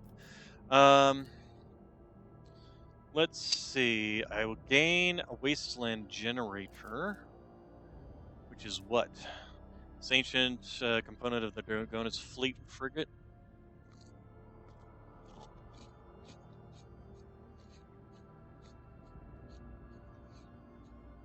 Oh, so it's just a torpedo launcher.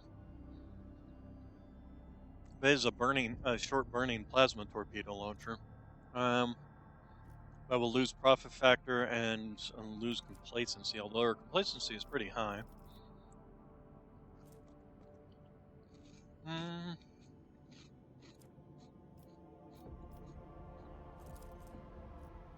Gain security but lose complacency. Destroy these engine heretics and show them no mercy. Wasteland Twister.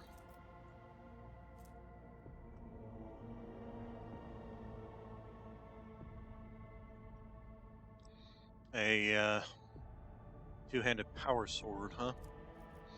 I don't think that's particularly that important.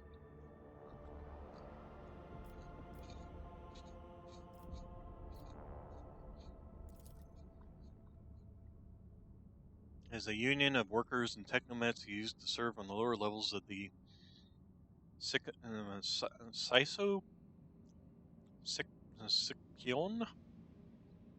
Schism? Something. I don't know how to pronounce that word.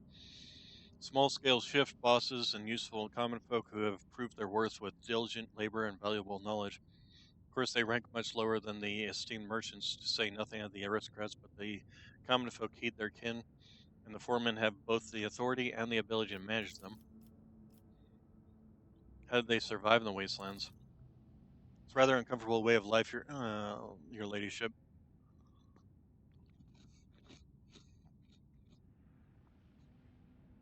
You're always on the run from acid rain and hurricanes, keeping a decent distance from the hives if they do not plan on raiding at that moment. They get their food from abandoned outposts, paying for it with the lives of those killed by autonomous security systems. Water and promethium are rationed very strictly.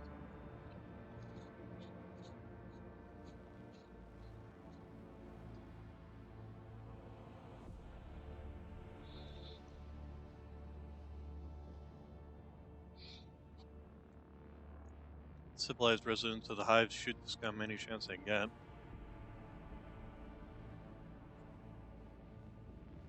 Let's hear what our advisors have to say. If the engine vandals have managed to tame the ancient machine spirits, then that means they are technomats or even tech priests among their rank. That renders them negotiable. It would be efficient to utilize such renegades instead of disposing of them.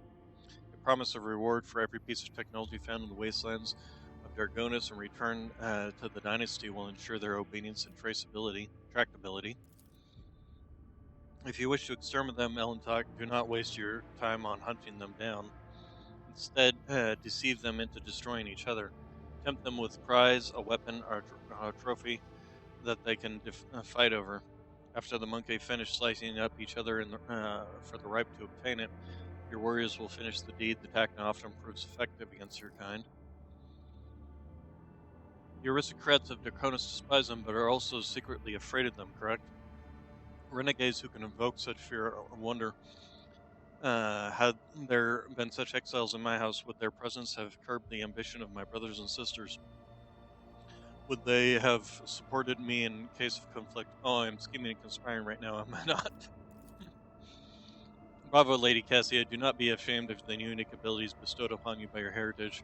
They are your birthright.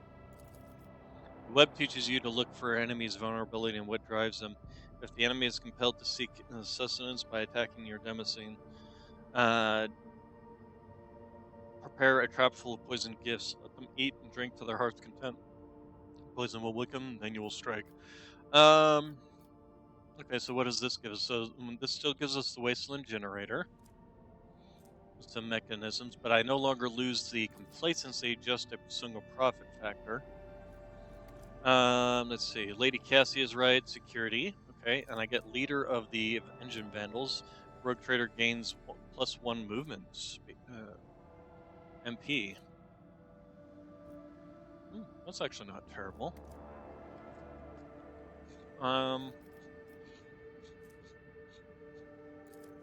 That's called Power Blade. Another two-handed sword.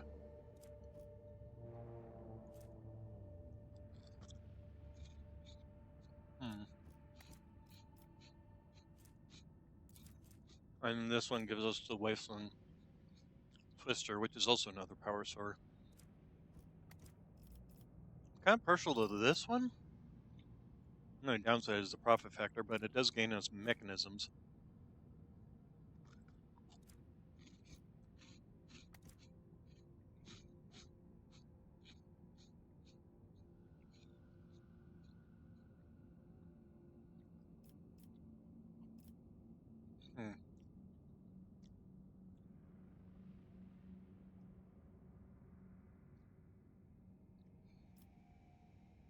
Actually, don't mind this one, especially since it gives me extra movement speed.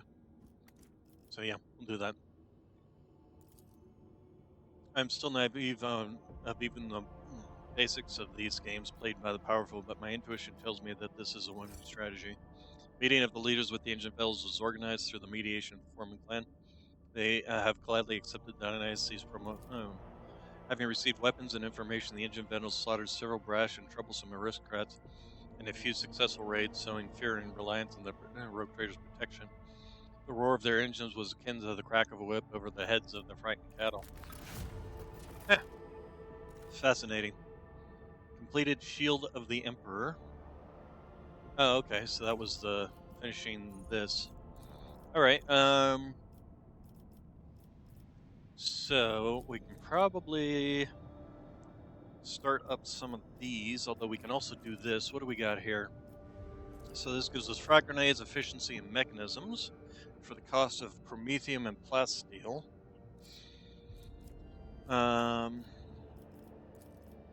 This gives us the cost of weapons and adamantine. It gives us Imperial Navy requisition, or reputation, not requisition, and more security. That's actually not a terrible one.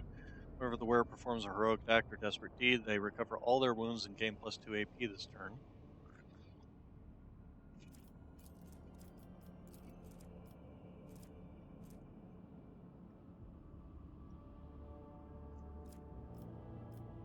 And we can't do this one because we did the Shield of the Emperor.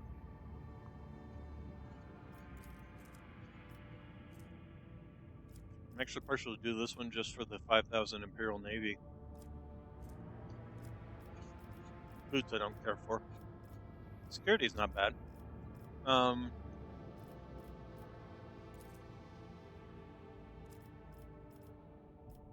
These ones we can do at any point in time.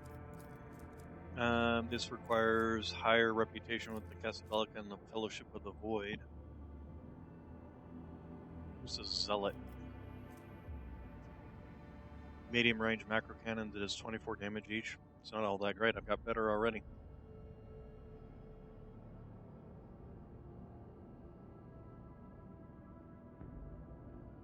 With plasma cannons.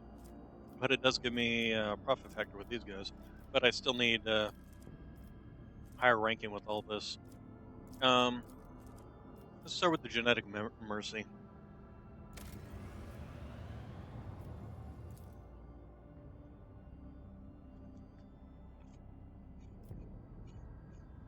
Okay, before I do that, let's also look at our other places.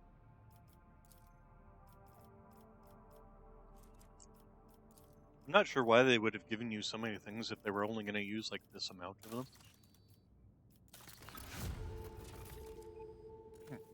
Culinary reward. So, yeah, that was just for...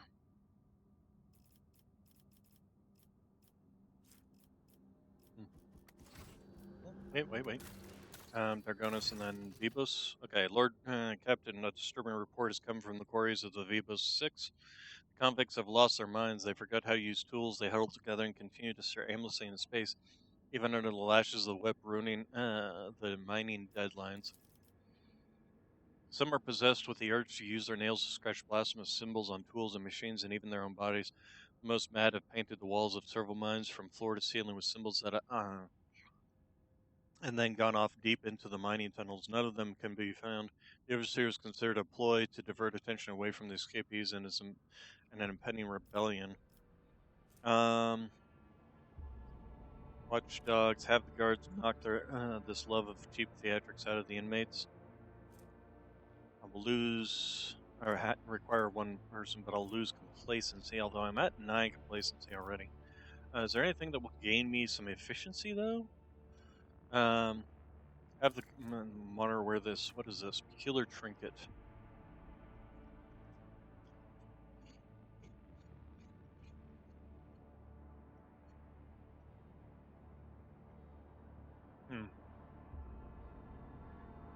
I don't particularly care about this thing. Expert cryptographer.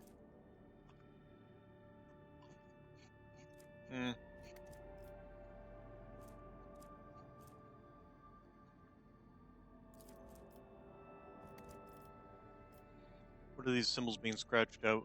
What are those symbols? Let's see. It's hard to give these drawings any sort of intelligible design. Naturally round circles connected by lines.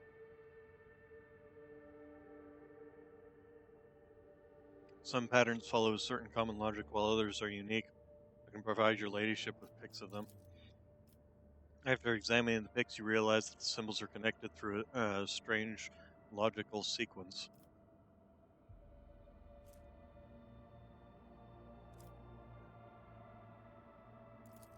I'm detecting an intriguing pattern in the drawings of the symbols left by the prisoners. Hypothesis: they may have a practical purpose, requesting clearance for the Adeptus Mechanicus to access the mines and investigate the specimen.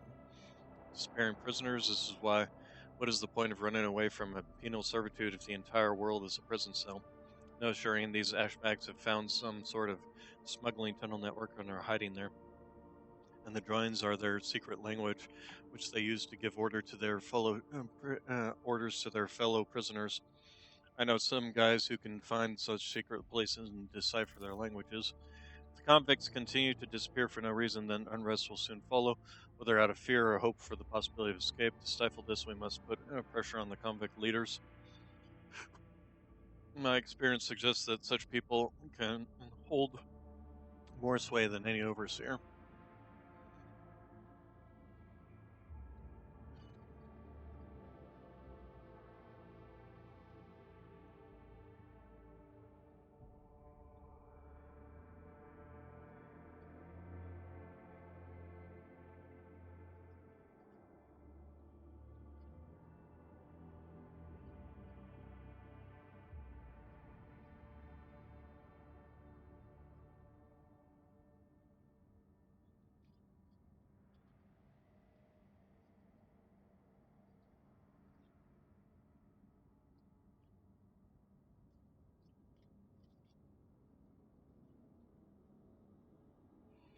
Okay, the servants on the Humnes. Okay, so what do we got now?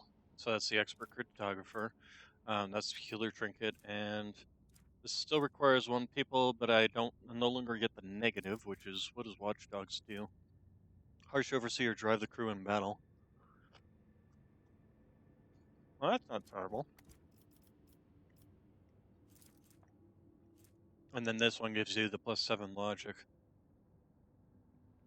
Hmm.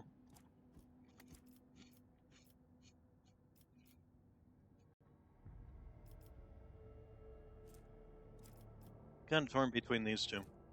I think the logic one simply for our Pascal.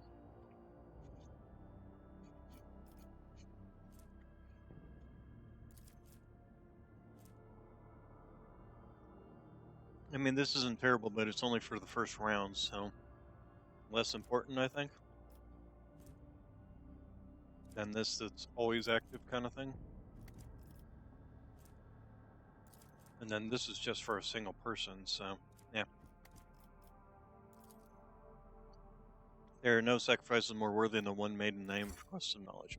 Wise servants of the Messiah interrogated the strange prisoners. The examination of their brain tissue did not reveal any mutations. Those laborers who have completely lost their utility are granted servitorization in order to maintain production levels. However, one discovery was made after all. The prisoners' drawings were too systematic. They could not be mere gibberish. A set of repeating lashes and dots were all too familiar, but if they were indeed a secret code, then judging by the complexity and the impossibility of decoding it, this language was definitely not invented by a convict. Fascinating. Alright, so what next? We did gain this, which is also nice. For mechanisms, we get more plasteel. Don't care about that. For chemicals, we get efficiency. That's not necessarily a terrible one. Warp guides, that'll give us some more security. And then we're into the projects that will actually block each other out. So these two block each other out, and then these three block each other out. So what do we got here? We got Lair in the Void. So for some Promethium, we gain some Iron Eye grenades. So some corrosion grenades. Profit factor, increasing our fellowship of the Void, and some weapons. Holy Servitude gives us the Drusians, which we're kind of already maxed out with. On the other hand, a marvelously compact weapon in the form of a ring that allows the bearer to fire melts a scorching shot once per combat. I don't think I need anything particularly of that. And then some mobile extractums would not be terrible. It does give us explorators bonus, which is not terrible. So I think of the three of these, I would go with the extractum, because we are running low on extractums. And then what do we got here? We got complacency and security. All allies gain a +5 carouse and suffer minus 10% toxic damage. Or we have ergonomics, which I'm assuming is efficiency, which gives us all fellow allies gain +5 commerce and +4 critical hit. Both of these are actually not terrible. The only downside to this one is the fact that it costs more. Also, what do we have here? So, blocks project blood sport and killing fields. One of the projects, either environment dome or ergonomics, is required for this one. This one requires the envirodome and gives us a one-handed axe. What does this give us? Torpedoes deal 15% more damage. And then what does this do? This requires the ergonomics one. Gives us +5 to ballistic skill and +5 damage to the ranged attacks. This requires some people, but it gives us promethium and chemicals.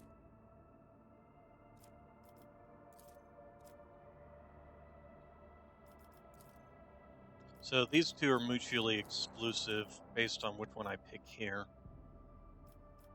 This does give us all colonies having more complacency. and then this one just requires either one. This one gives us more security across the entire, all of our all our colonies. So that one's actually not terrible either. This does give us more people. We're at 12 on that factor. Chemicals. Where's our chemicals? Where is the chemicals? That's promethium. There we go, chemicals. So yeah, we are kind of low on the chemicals. So this one actually would not be terrible to go with. It does require the ergonomics, which is efficiency, so that's not terrible. It does give us the +4 critical chance to everybody, as well as commerce. It doesn't cost us anything other than blocking out the Envirodome. And then this gives us more ballistic skill, which would help Argenta, as well as actually helping out Pasquale. So I think we're gonna go with the ergonomics one, but for now I want to go for this one because I want to get some more extractums. We can come back and fill in the blanks with some of these, but for now we'll go with this one. So this will give us explorators. We don't need fellowship of the void. We definitely don't need Drusians because we're maxed out with them, so yeah. This is going to cost us some phlogiston, unfortunately, which is kind of on the downside, but we're at 8 for that. So, yep, go ahead and do that. Okay, so, Gargonis. Let's go ahead and head on down to the Von Valencius. We want to take Cassia with us for this, since, you know, this is kind of about her.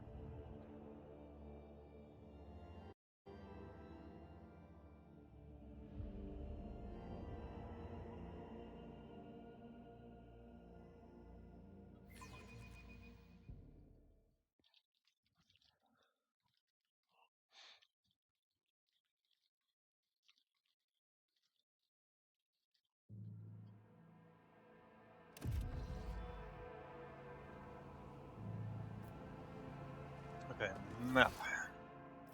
Oh, there's some loot over there, huh?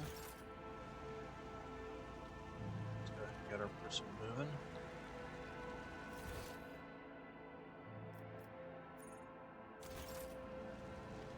Guess I run fast. Goods. Oh. Oh, here, goods. There we go. This tiny little thing is sitting there. Okay, then we'll go inside Von Valencia's palace.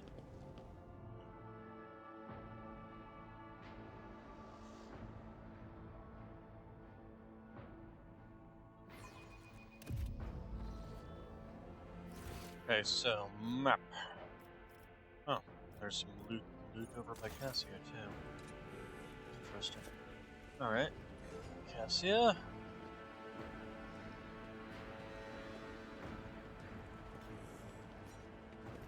Yeah. We're gonna save our game.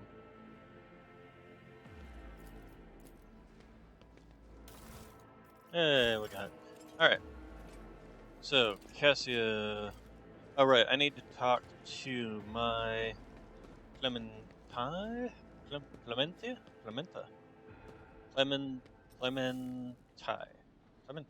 guess it is Clementia.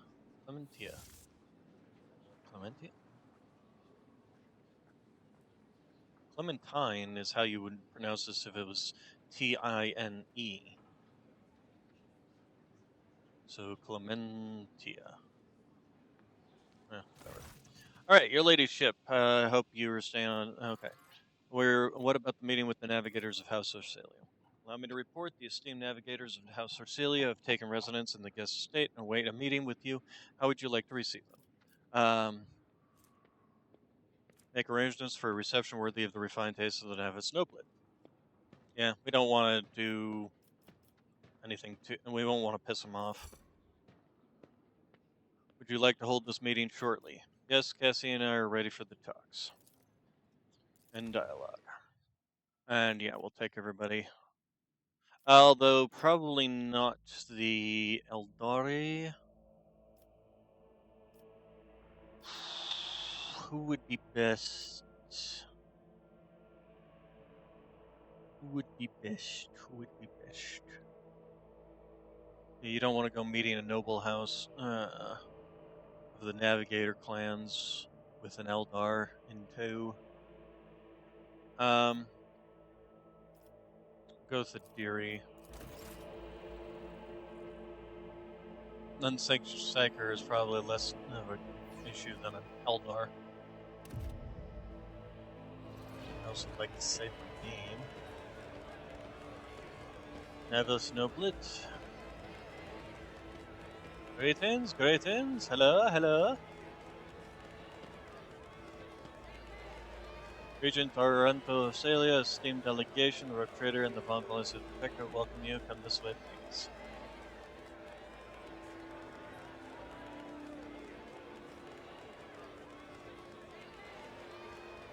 Okay. Jeez. I think they need to have a little more snappiness on their movements in these cutscenes. Because it definitely feels like you spend a lot of time just sitting there staring at, waiting for something to happen. Esteemed representatives of the Navis Noble have arrived at the Rogue Trader's Court. The regent of the Great House Orsalia, Arento Orsalio. His companions, Lady Glysaria Orsalio, Navigator Lisso Simon Orsalio, and his intended bride, Lady Navigator Oxalandria Orsalio, Lady Navigator Elena Hatara Orsalio, and whoops, too many Orsalios in there.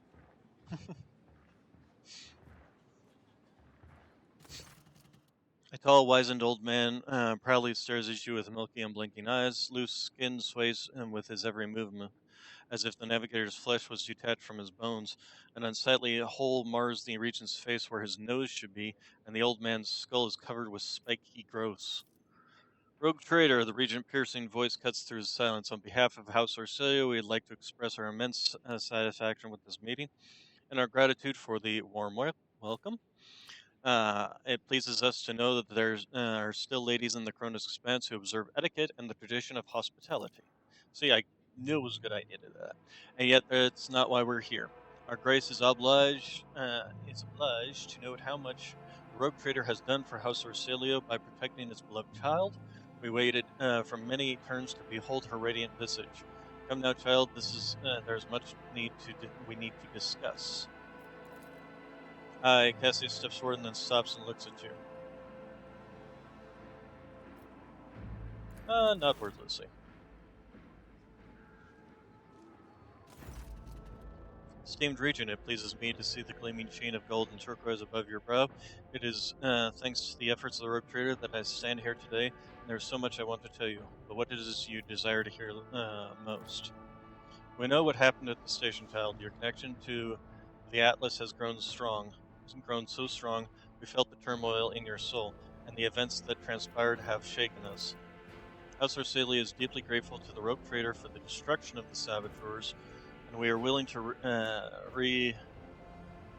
reciprocate such a magnanimous gesture. We trust that a treaty of friendship and alliance underpinned by the transfer of several artifacts of exceeding rarity will suffice. Now come, child, it is time we depart for your new home so that we may finish what we started. Esteemed Regent, perhaps I could continue my education while still accompanying the Rogue Trader on her travels, just in how much I could learn beyond the bounds of notices the Regent's furious glare and falls short.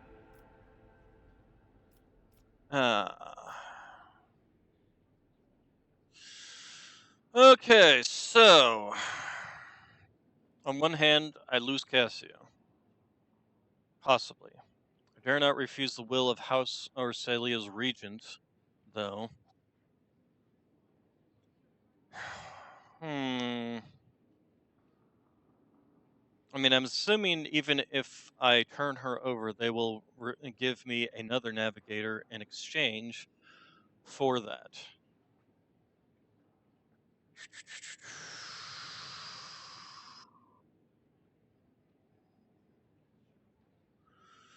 Um, but it is true that she is technically a navigator that is not necessarily fully trained. And returning her to her house would be the better choice here. Um, it would mean, of course, losing her unique skills within my retinue. But I was using J within that option in the first place. Um,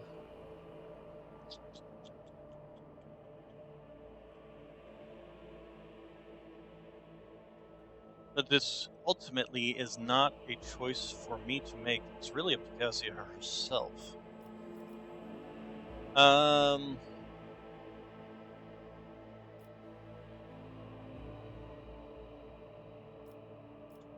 Neither one of this is directly going against House or Richelieu. It's leaving the choice to Cassia. However, this one basically says that I will decide to follow whatever House Richelieu decides. This is essentially siding with the Regent, while this is siding with Cassia.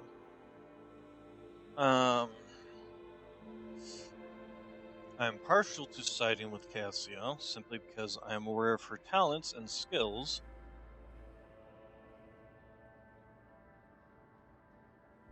But that would likely incur the wrath of House Orsalio itself, which is a Navis noblet household, and pissing off the people who can literally get you through the warp isn't necessarily a good idea. Um,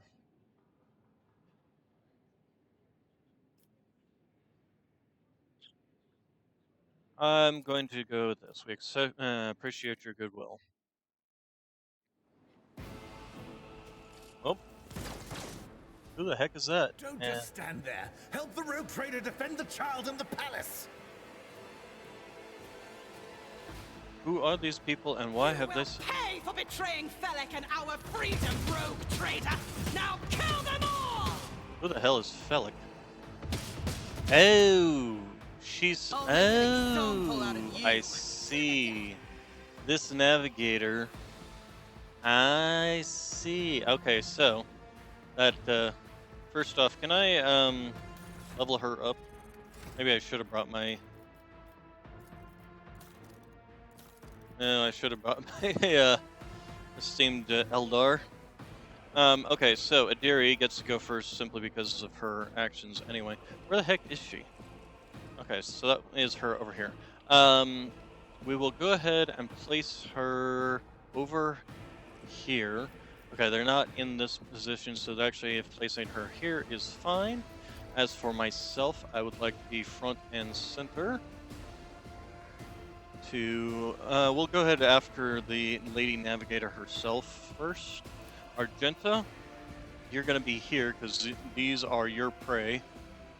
In fact, we'll even place you more directly within line of all of them.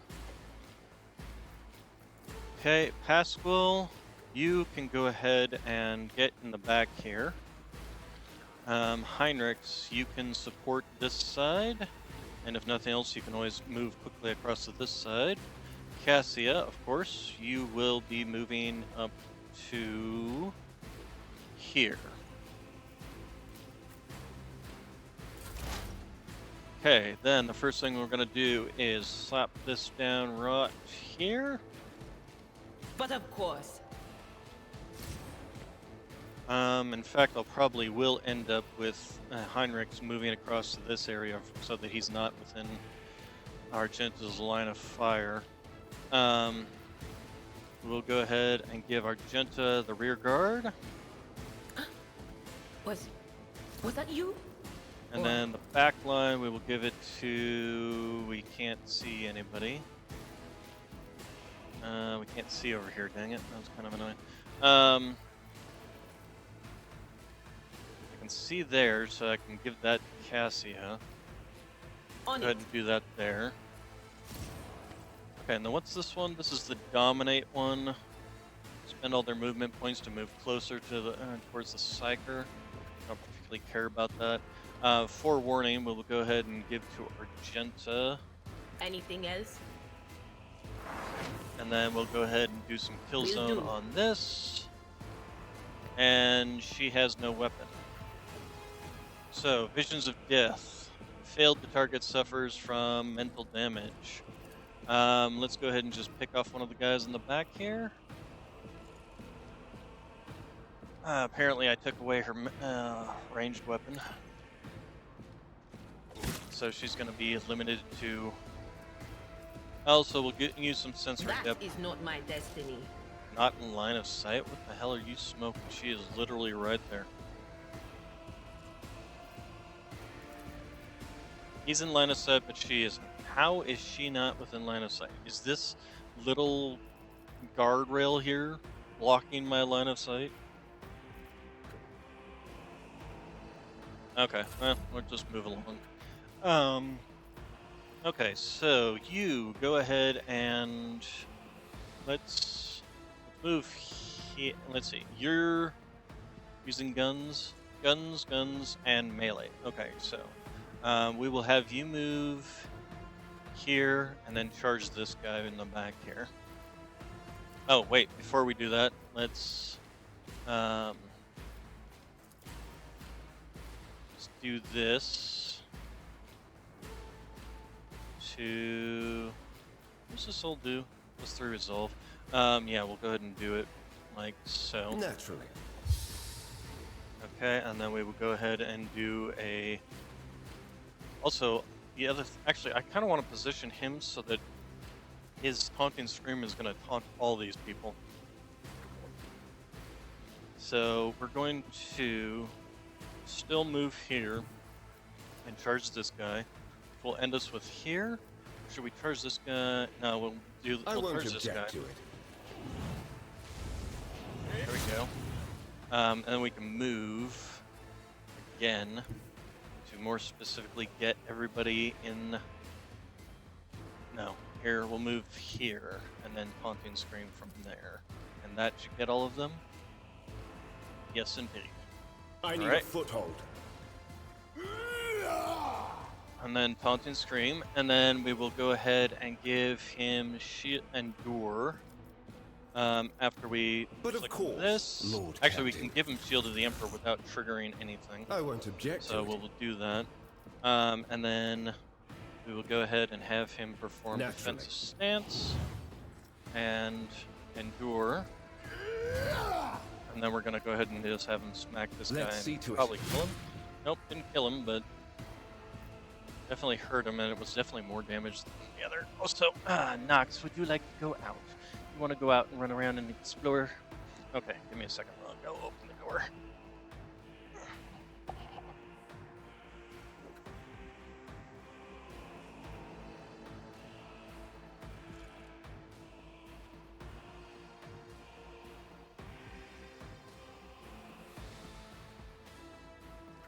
Door's been opened. Nox is free. Alright, so, and that ends his turn. Then, you are going to voice of command me I am a navigator, not a servitor. and bring it down, or lid the stair. Lid the stair probably would not be a terrible one. Unfortunately, you can only hit these two guys, and that's less. I like that less. Although we can move here and probably lidless stair that direction. We could also do this, although it only works on the closest one unless there's two people. The closest one would be here, so wouldn't really matter unless I did this. But no, then the closest one is there. So yeah, no, it's not going to really help much.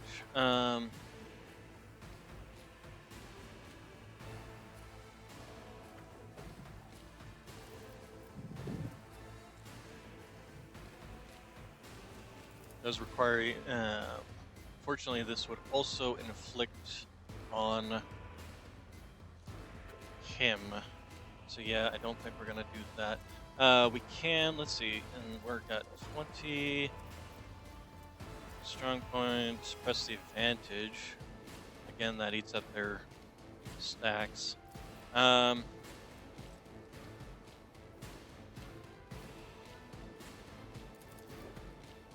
see them, unfortunately. This big thing in the middle here is kind of in my way. We could finish him off. Actually, we'll shoot the one that's outside the Be careful kill not zone. to cross my gaze. Now you avert your eyes. Very nice. Even caught him on fire. I'm liking this so far. Alright, so... let's see, the Nemesis bodyguards. Nemesis bodyguard. They should all basically start heading towards him anyway, so it's going to be less of an issue there.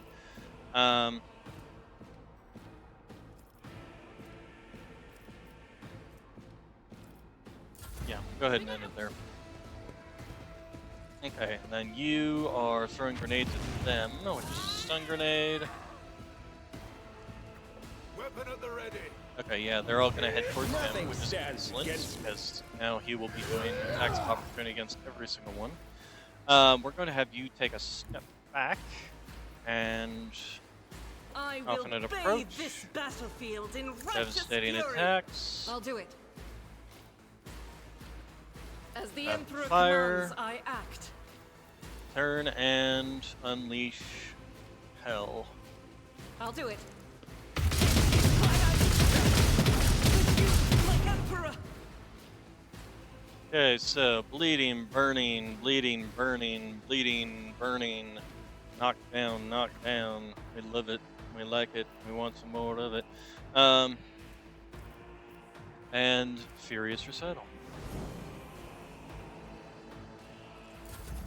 Okay, then these guys are still stunned. This one is moving to attack and killed his own guy. Look out. Oh, I gotta love it. Gotta love it. Okay, Pasquil, you're gonna go ahead and come show this guy the reason that life is short. Because you messed with the rogue trader. That is why life is short. Activate calculated fury algorithm. Vulnerability analysis successful.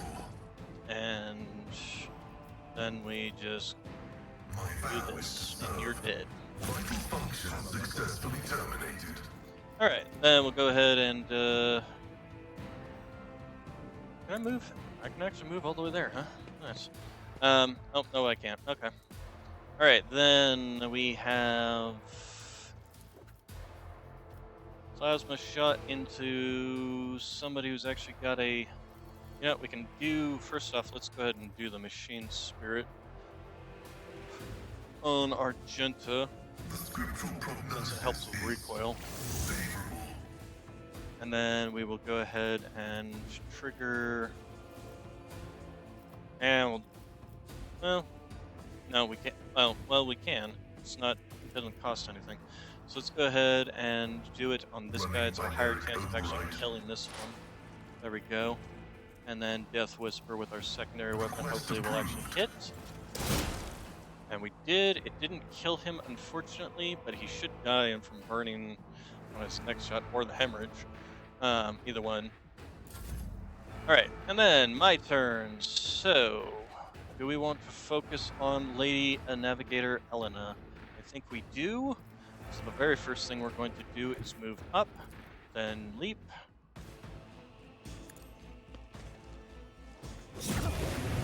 And we did 0 damage to her. On the other hand, we inflicted a shrapnel ton of burning. I'm not even sure how I'm inflicting burning anymore.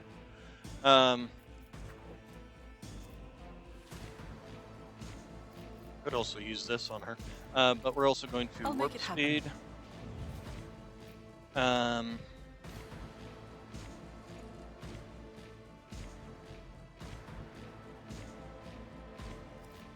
We will go ahead and do this.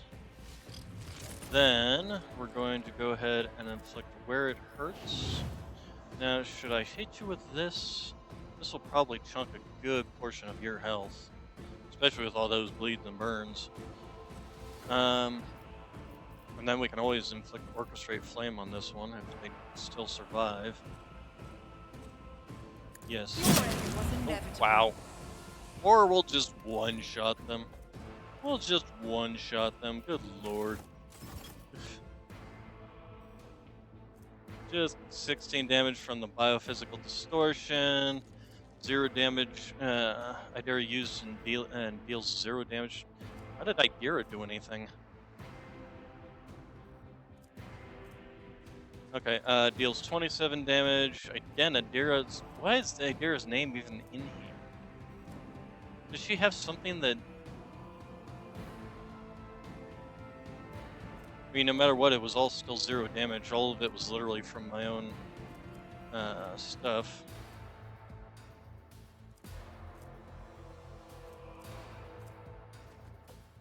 And this certainly doesn't seem like enough damage to have actually killed her. Or knocked her out in this case. And then we'll go ahead and we will... let's see... I mean, there's not much left here. I could jump to these and probably kill both of these ones. Who's up next? This guy gets to go next. He's gonna die from the burning anyway. This guy gets to go next. And then this guy gets to go. So we're gonna go ahead and at least It's focus as this good guy as so done. that he, Consider this a taste of what's when to his come. turn comes, he burns, bleeds, and poisons. And then yeah, actually we can go ahead and inflict Orchestrate Flame on I'll him make it happen. to make it so that he literally can't turn the burning off.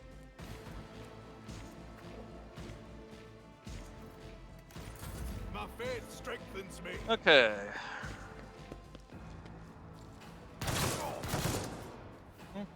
He hit one of them at least. This guy's gonna move up and try and shoot that one as well. Not bad. Okay, they burned and bled. And ow, ow, ow. He's burned. Okay, nice shot. He burned and bled, tried to run away, and suffered the consequences of trying to run away from me.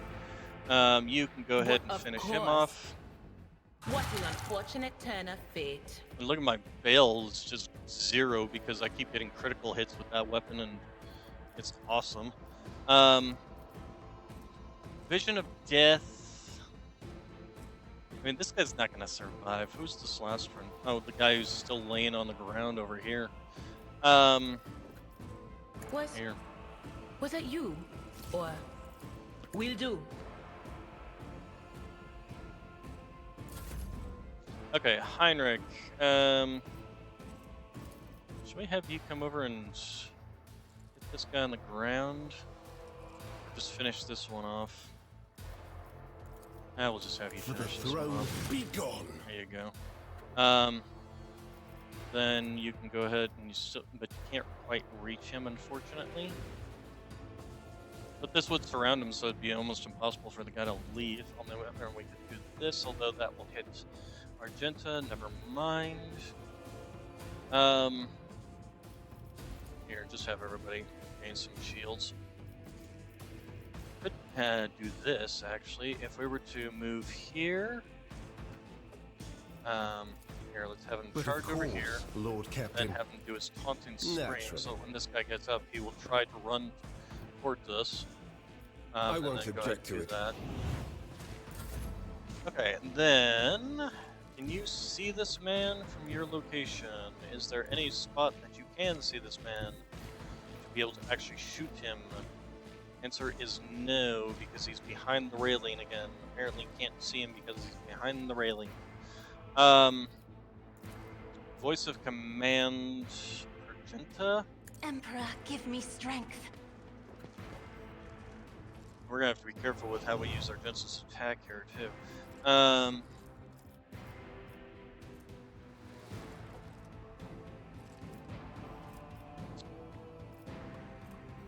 You know, if I put him right up there, I could have had given him an action and probably had him kill that thing. Shoot.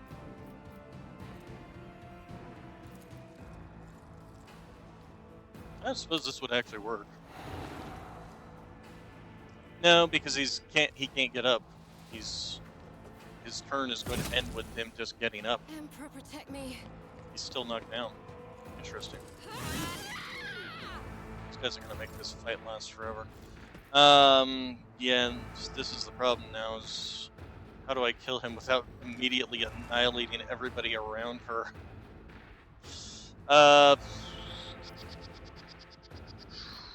Who's going next?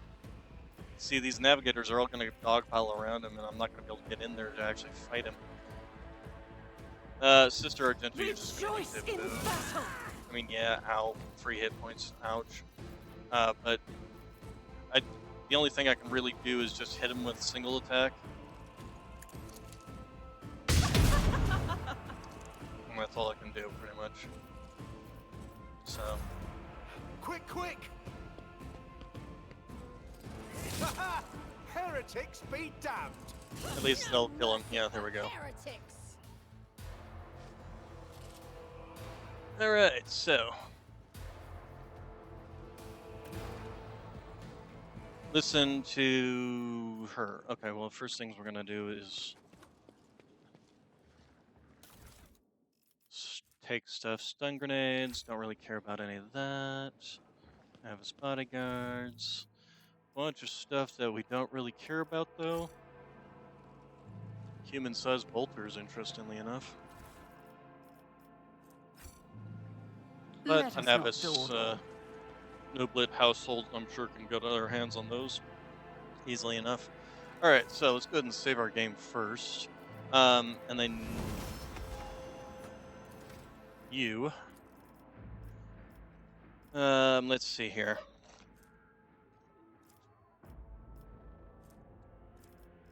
Willpower, or fellowship, I mean.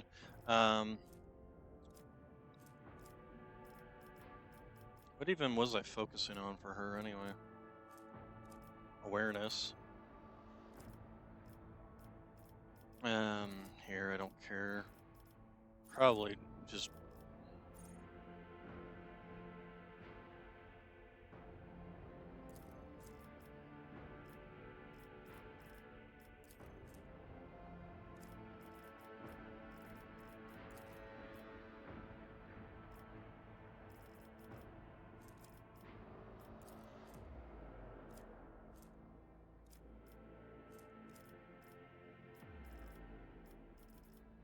More awareness.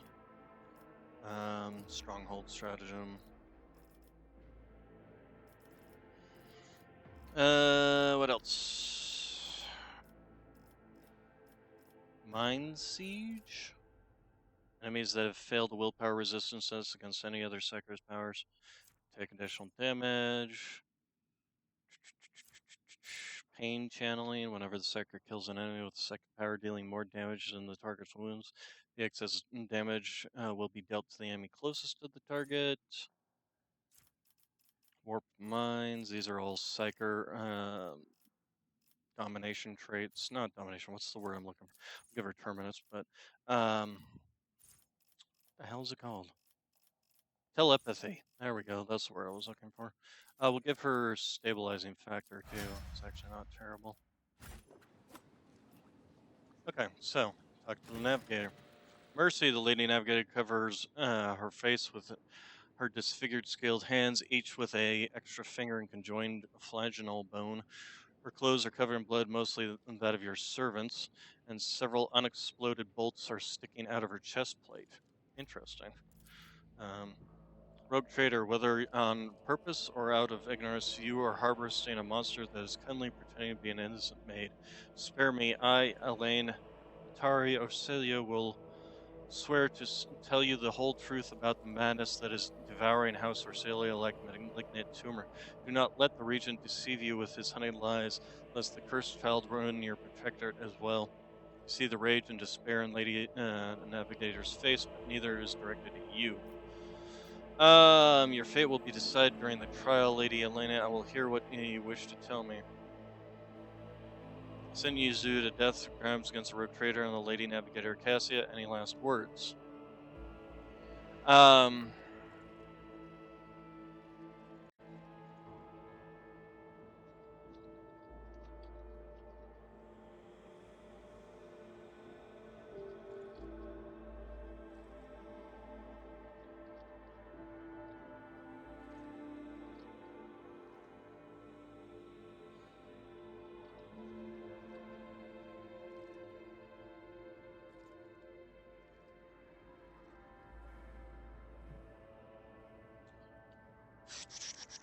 I mean, we chose Cassie the first time. I see no reason.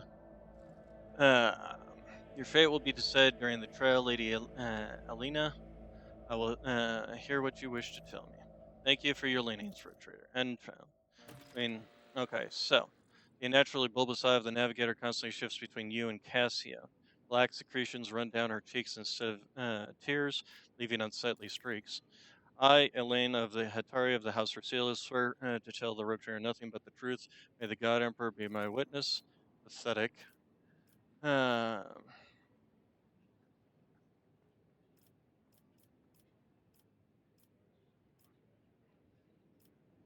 I'm not interested in pathetic excuses. Warden's good. Okay. Regent Ronto, representatives of your house made an attempt on Lady Cassia's life and attacked a rogue traitor. Rogue traitor, House of Seal humbly asks you for lenience and forgiveness. We cannot even imagine these vile rats would be scurrying among our ranks. As for them sneaking into the rogue traitor's palace and staging an unthinkable crime, God Emperor be our witness. The accursed renegades seek to bark a feud between our houses. Um,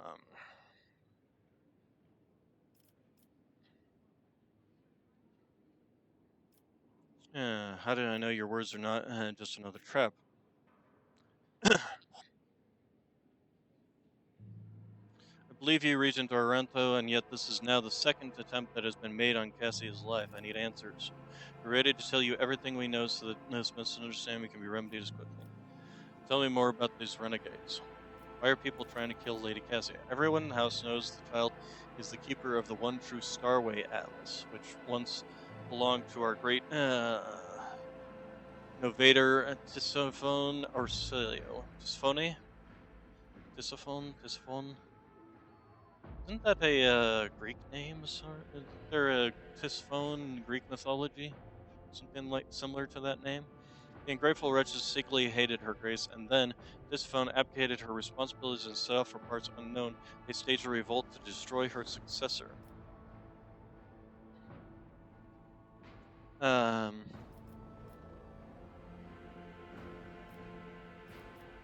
Tell me about the renegades. They are madmen who seek to destroy the centuries-old traditions of our great house, so carefully nurtured by the previous novator, Tisphone Orsilio. They deem the century of her rule a tyranny, and our most sacred relic a curse that must be destroyed. Fools, if the Atlas were to be destroyed, the whole of our House Orsilio would follow it into oblivion. Why do the renegades seek to destroy the house's relic? They dread its power, for only a novator can fully grasp the mysteries and harness the power of the Starway Atlas. What the renegades call a leash, we call a guiding star. Does Cassia really carry this system? We believe it with all our hearts. The novator spent many cycles on the world where the child was born. It is said that everyone who witnessed the miracle of her birth simultaneously departed for a destination known only to the novator, novator. Tisphone gave the order and followed them soon after, leaving her precious gift, the Atlas, to Cassia before marking her as her successor. Hmm. What do you know about Cassia's umbrella? A special gift for a special child. She was born with it and grew up under its influence. The instability sometimes hampered her education, but we learned to prevent most outbursts. As long as the child remains calm and remains in seclusion, the power cannot take a hold of her mind. Looks like Arcelio has fallen on hard times. To call your statement false would be a lie. For many years, we have managed to maintain the fragile balance within our house, but then the Novator's departure shook the faith of many.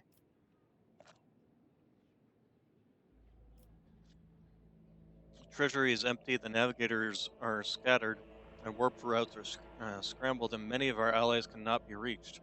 Which is why it is so important to complete the child's education. It is Cassie's duty to take the Sonic's place and lead the house to prosperity. Such is her great destiny. I think we've heard enough. The regent acknowledges the words and with a nod and waits for you to continue. I'd like to speak to the regent again. Lady Elena, what do you have to say in your defense? I'm not interested in your public excuses. Execute him. I have no desire to listen to anyone. The punishment will befall each member of the House Orsilio here and now. Lady Elena, what do you have to say in your defense? I do not know what it is you wish to learn, but I will start from the very beginning. A long time ago, Tisphone ascended to the throne of Orsilio. She was a daring novator who brought back the house to the expanse, who brought part of the house to the expanse, hoping to strengthen our position in the Imperium. The house prospered. Hello, Wiley man. How you doing? The house prospered, but Tisphone was never satisfied. She went mad in her pursuit of power, seeking more influence, more control, and she saw enemies everywhere, even among her loyal followers. Paranoia has slowly driven Tisphone insane. One day she created the Starway Atlas, a relic that is implanted in our bodies at birth, a noose around our necks, and our gift and our damnation. Tisphone said the Atlas use the Atlas to control us, subdue our will, and mold our thoughts. If anyone put the toe out of line, she killed them with a glance. At first, many branches of House Orsalio tried to resist her tyranny, and Tisphone cut them down with extreme brutality. For example, the entire Satala branch was destroyed simply because its leaders asked too many questions about the Atlas and wanted to know the truth about its creation. What else is Tisphone guilty of? I understand Tisphone's transgressions, but what does that any of this have to do with Lady Cassia? Why didn't you attack before? Why now?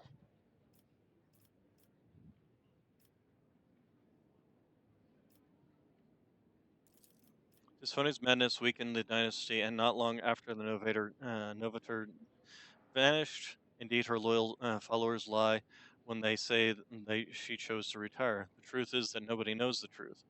I hope that she's rotting away in one of her secret worlds.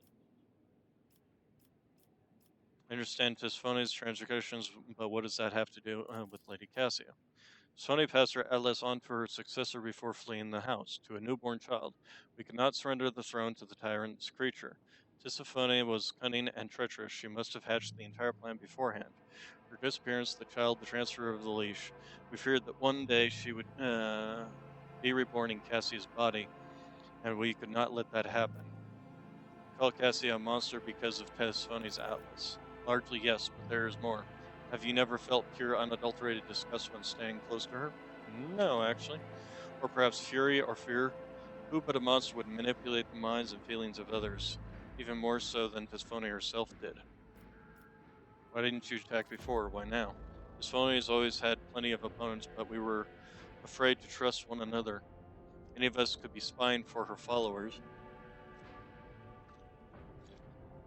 We saved our strength and dealt the first blow 5 years after the heir was born, striking at one of the estates in TV.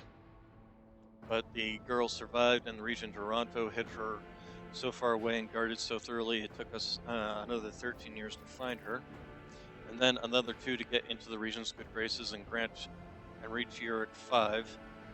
Now Cassie is in the spotlight, and the House Council is about to put her on the throne. Surely there is no better time to cut off the serpent's head. So you admit Regent Toronto was not aware of the assassination attempt. Regent Toronto is guilty of mass killings, intimidation, and human torture, abetting Tisphone and raising her heir. His crimes are many, but this is not among them. I'd love to see his head on the chopping block, but honor prohibits me from slandering him in a trial before the rogue traitor. I think I've heard enough.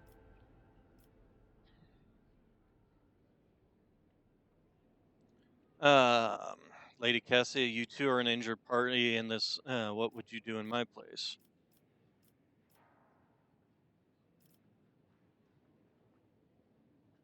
Rogue Trader now knows about the Regent's atrocities and the girl's corruption.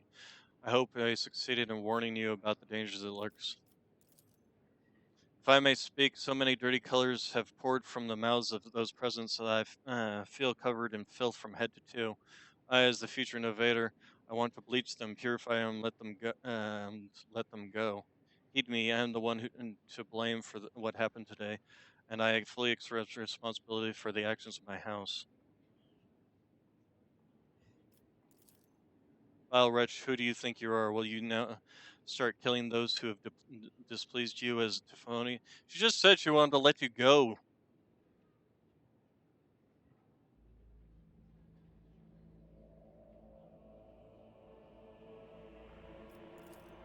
Hero's child, this burden is too heavy for you to shoulder alone. You're not yet ready. I implore you to settle this conflict. I offer the rogue trader a 100-year contract with House Orsalo, committing us to charting the shortest and safest routes for Von Valencia's protectorate within the Coronis expanse. I will also remain aboard the rogue trader's vessel and assist her until she decides otherwise, or until the duty to the house summons me to the Novator's seat.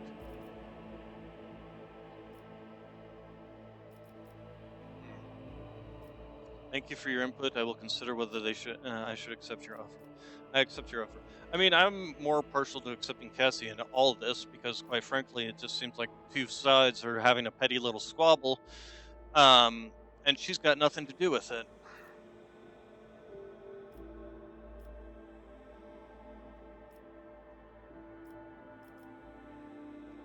What are you going to do with Lady Elena? The esteemed regent will put Lady Elena and her people in one of our family's jails and jails.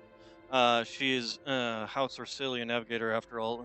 And there's no need for our precious blood to be spilt. Lady stares incredulously with bulging eyes, but remains silent. Her hand restlessly caresses the spot where her atlas is embedded.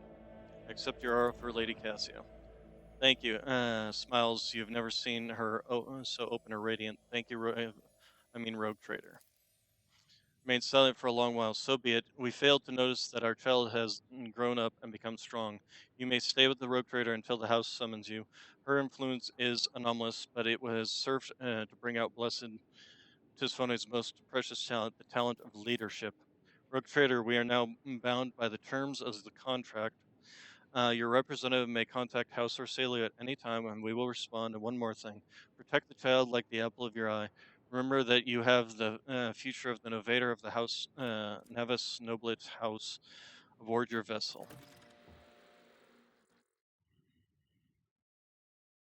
All right, so all's well that ends well. Okay. Well, that was quite a journey there. So, is that the end of said journey, though? Oh, I went past it. Okay, so it's not. Cassie has asked the Lord Captain to discuss the events of the ceremony with her. Oh, okay. So, does she want to do it back on my ship? I'm assuming so. My compliments to your taste and art. Okay, so yeah, I'm assuming she wants to go back to the ship to talk about this. Okay. Where is the? Is it out here? I think it's out here. Also, yeah. Let's see. Achilles. Oh, you know what? Let us talk to Achilles. Skellender. Your ladyship, how may it be of service? No, actually, I guess not. Okay.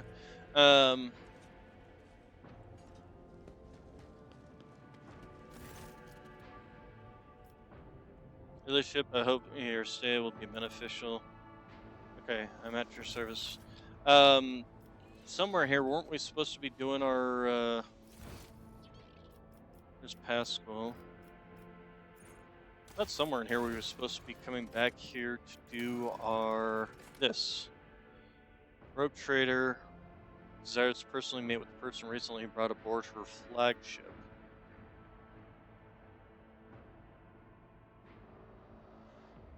Something important to share with her heir. Oh, this is just. Oh, wait. What the heck am I even looking at? Footfall, part of the Shadow Quarters. We still haven't figured out a way to get into that one. This one is technically wrong or something. I don't know. Don't care. Cult of the Nourishers tainted the genetic with genetic was discovered on the planet Jevison. Okay, Blades in the Void has been purged, but the raid leader evaded capture information about this. Okay, there's nothing we can do about that now. I don't think. Dargonis.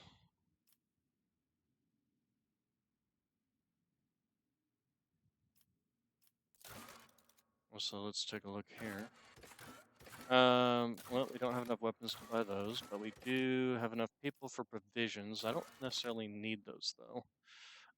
People for I only have 12, so but this would give us chemicals, but what's this? After a successful attack, these gauntlets grant the wearer a plus 50% chance to inflict a bleeding effect on enemies that fail a toughness. And I don't think that's particularly that important. Race to the top. This actually would not be terrible, although it does cut out our adamantine, and again with the people.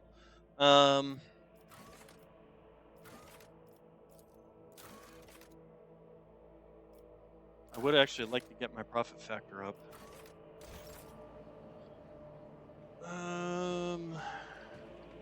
Okay, so let's return to our ship.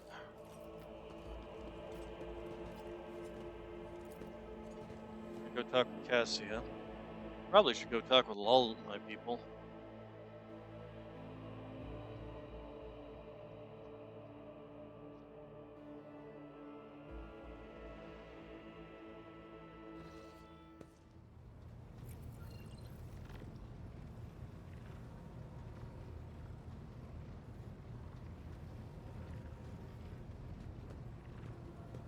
Alright, so Cassia, she should be over here. That's Argenta. There's Cassia. It is so fortunate you have come. I admit I was seeking you out myself. After the events on Dargonus, it felt like an anthracite grey mantle had dropped on my shoulders. I spent a long time thinking about our very first meeting and what happened next. I cannot wait to shake off this dreary color. It was very naive of me to follow in the footsteps of the man who raised me in a gilded cage. And I was deaf to the needs of my own house. But you opened my eyes. As the future Novateur, I must gain wisdom to restore House Orselio to its former glory, no matter the cost. Thank you. It will be an honor to keep guiding your vessel through the Sea of Souls, for as long as the needs of our dynasties are aligned. Alright. You will hear no objection from me, Lord Captain. Do not mention that. I would never reveal this secret to an outsider. But you have come to my aid more than once already. The Starway Atlas is a sacred artifact of House Orselio. It helps our navigators chart a course through the warp. This crystal, the Atlas, has been inside me for as long as I can remember, giving me strength. But the others... I noticed the renegades in the palace were choked by ashen ghosts of despair when we met face to face. I swear the ghosts were reaching for their atlases.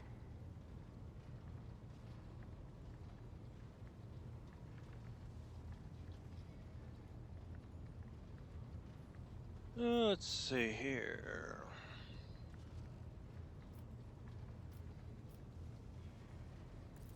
But my atlas is much more powerful than the others. It's the Atlas of Tisiphone herself. That is what people have whispered behind my back my whole life, although no one knew for certain. But I always suspected. I simply did not wish to admit it to myself. Certain navigators in my house have tried to kill me more than once. But the tales of Tisiphone's brutality... I am beginning to wonder. What if they are all true? What if I will be a new tormentor to those who serve me? Thank you for telling. Thank you for listening. No. Okay, so this is where I must beg my leave. I have enjoyed your company. Thank you for the conversation. Alright, let's try talking to Argenta, see if we've got any Lord further... Your presence is welcome. And I wish to apologize for my prior coldness. After our first meeting, I was concerned that you would turn out to be another faithless offshoot of the von Valancius dynasty, like the traitor Conrad. But now I see before me a worthy leader and servant of the Imperium. I am glad to accompany you in your endeavors. Okay, we'll try this. Of course, my mission is all I can think about.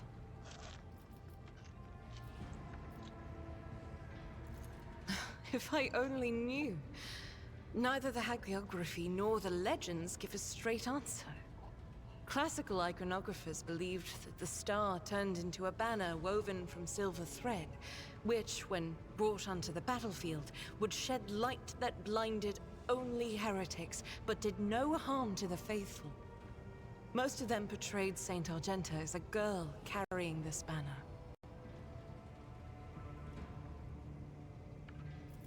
Others think that upon falling from the sky, the one star became a holy chainsword, which Argenta later used to strike down monsters and enemies of the Imperium. In some of the earlier engravings, Argenta is depicted wearing power armor with a silver star on her chest.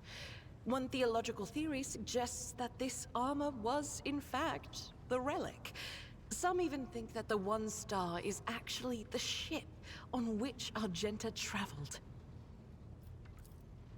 I feel that my undertaking will be fulfilled when I find the answer that has eluded the Ecclesiarchy for millennia.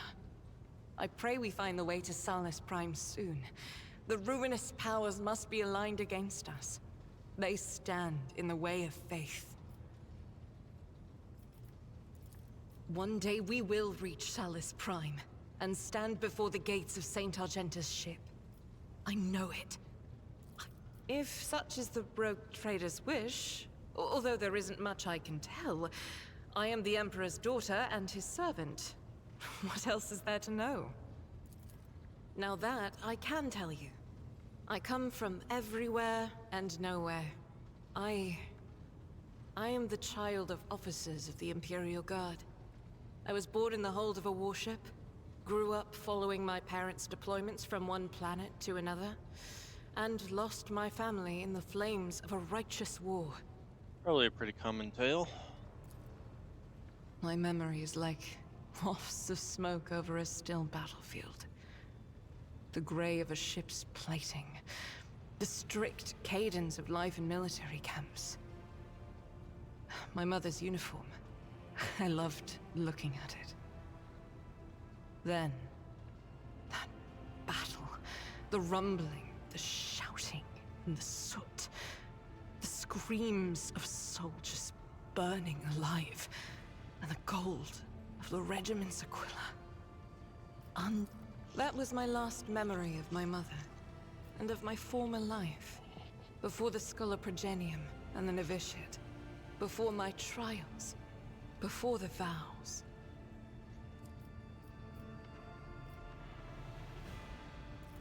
My own relic.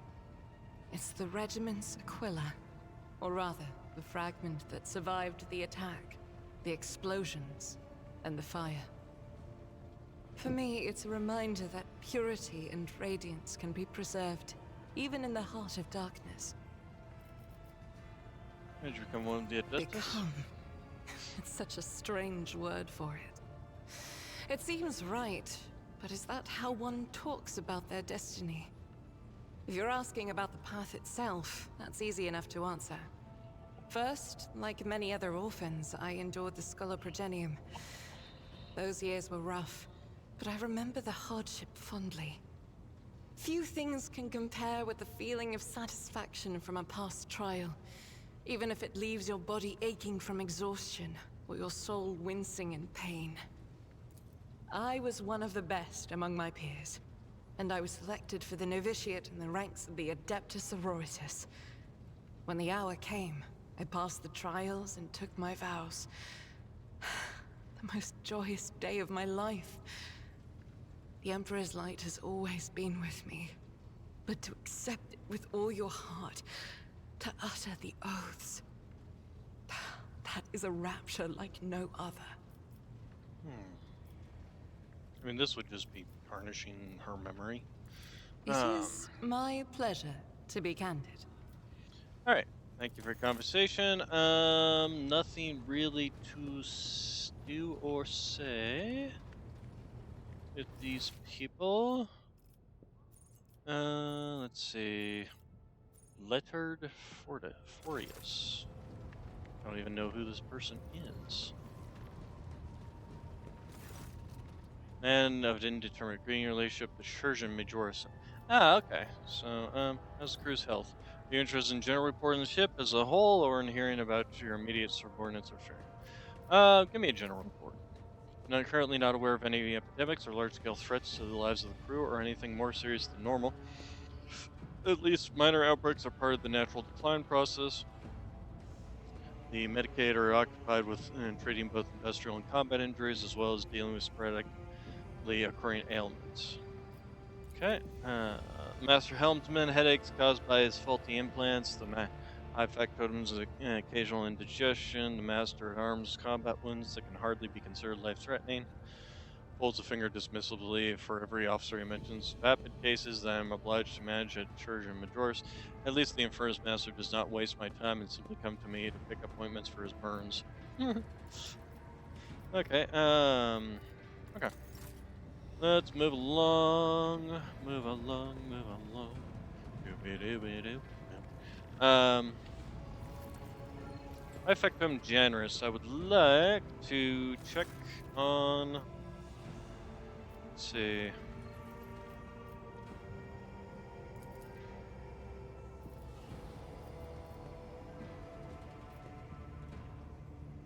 No, let's just go ahead and do this. All right, so Imperial Navy.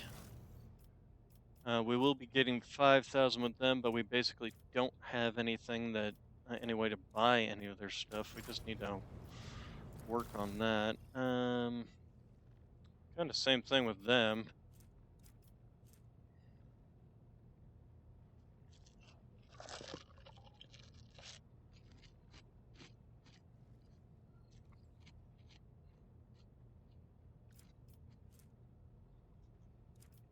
Actually, we can buy this, and I do want to buy this, and so reputation.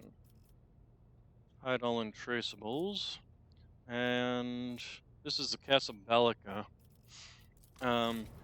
Before I go spending appointments on them.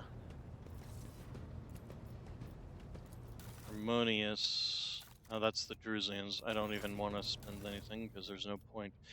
As for you guys, nothing I particularly care for within yours. Riza, I'm pretty sure yours isn't until much, further down the road here. And I'm not even sure I'll end up picking it up, although it is better than the Triumph of Retribution, but the Triumph of Retribution, I'm pretty sure, is the one I want to hold on to because it reduces the veil degradation by 6 every time I get a critical hit, which is quite frequent. So there's nothing immediate that I want with them. And these guys, well, yes, there is some good stuff here. I can't even afford it at this point. So yeah, we'll go with the Casa Bellica. We'll level up. We'll spend whatever we can. So, select tradable. Fortunately, that does not get us to the next level. We're literally 10 short. And they want some very specific things too. So.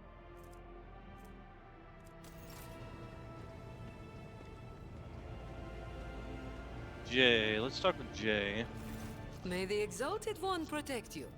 Have you grown bored without our little talk, Shireen?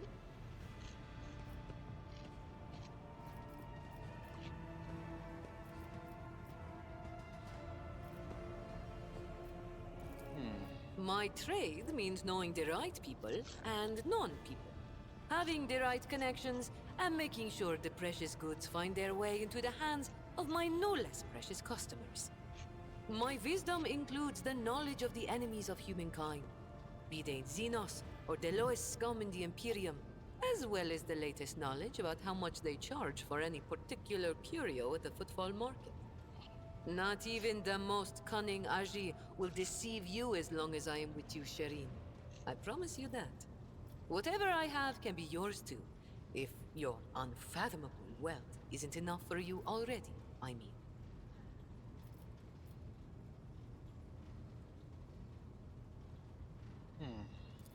It has been known to happen.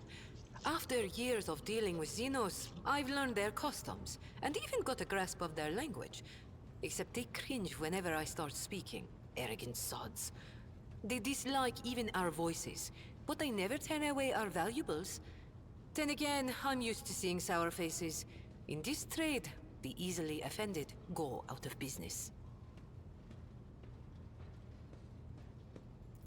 I have no doubt you will have to deal with Xenos sooner or later. When that time comes, Shireen, you will thank the Exalted One for sending me to stand at your side. Okay. I think we've said all there is to say on this topic.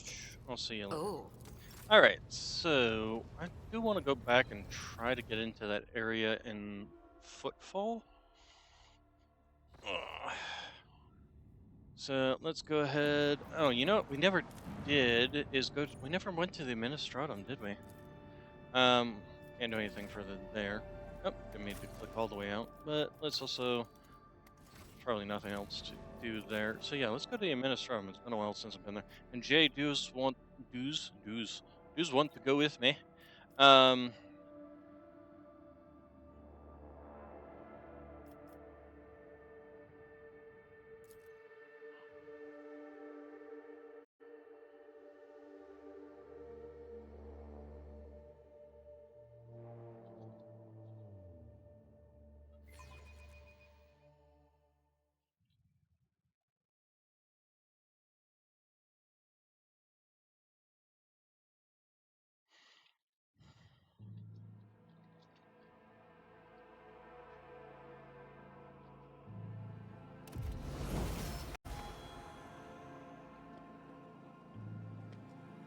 Always keep your eye on the prize. Okay. First thing we need to do is level her up and also check her gear. Let's see. Brink of Death. Primary objective does buff the assign objective one. That's actually not necessarily a terrible one since I did pick up the assign objective.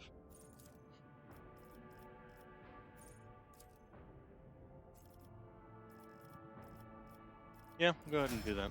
Alright, and then as for your gear, features...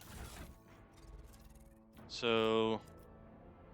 let's take a look at her pistols. You give her double needle pistols, although I don't know if that necessarily is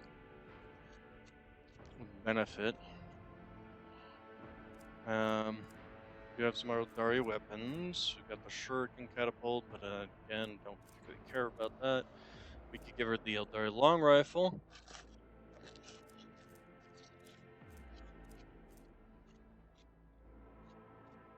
Which is a las gun. We can also give her a long las. She can't use melta guns, obviously, or heavy guns. Plasma guns. She can use sniper rifles. But I'm pretty sure she has a skill with las guns. Yes, las gun expert. So if I'm going to give her a gun, I should make sure it is a las gun, which puts these marksman rifles and things out. Well, shotgun always is never a bad thing. But yeah, I think we'll just give her the Eldari long rifle. It's pretty much the superior las gun. On the other hand, this is as well. This las rifle.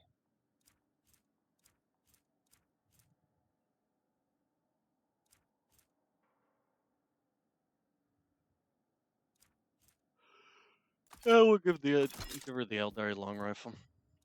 Most of the time, they're just doing a shot to kind of pop off anyway. So now, as for gear, she does have the signet of persuasion. We'll keep that. You can keep that. We just need a helmet for you.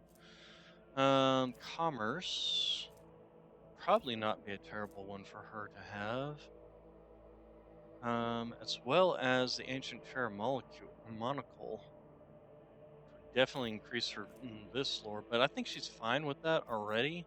I mean, 150%. That's pretty insane. And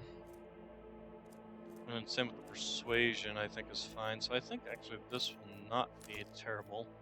We'll just look through the rest of it, see if there's anything in particular coercion, but minus awareness. She's not doing awareness anyway, so that wouldn't necessarily be a bad one.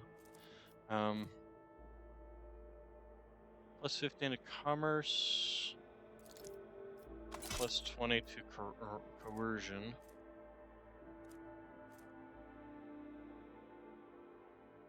Hmm.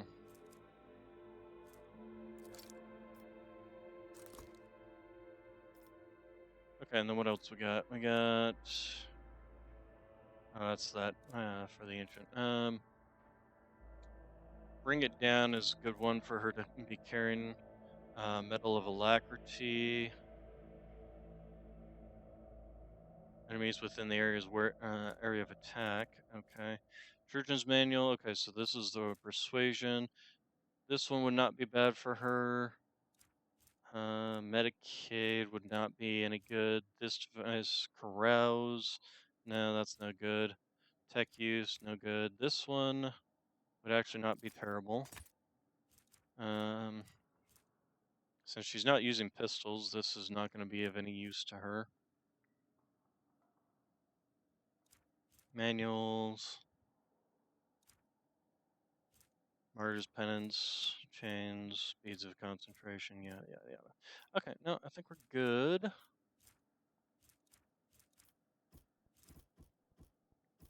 And then as for weapons, I think she's just using whatever I decide to slap on her for Eldari swords.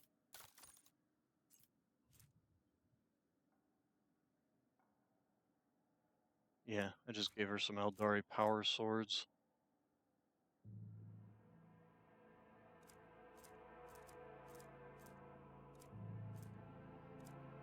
Okay, that's all good there. All right, so let's take a look around. I always have a backup plan. Greetings, protocol. Welcome to the palace of the Adeptus Administrative. Your ladyship, please follow me.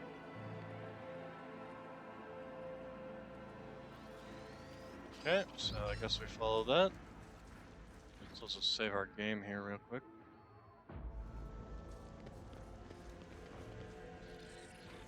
Checking, continue this direction to reach your destination. Visit has been logged. Okay, so I'm assuming this is where... But I'm kind of curious to poke around first.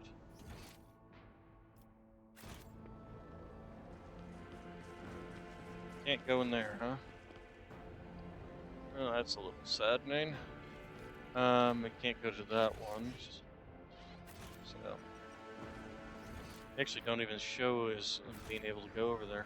Interesting. Alright, so we'll go ahead and here. We got ourselves some goods on the floor. Okay. What's this? Well, what do we have here? I don't know. What do we have here? Ah, some goods. Ah, what's this piece of paper?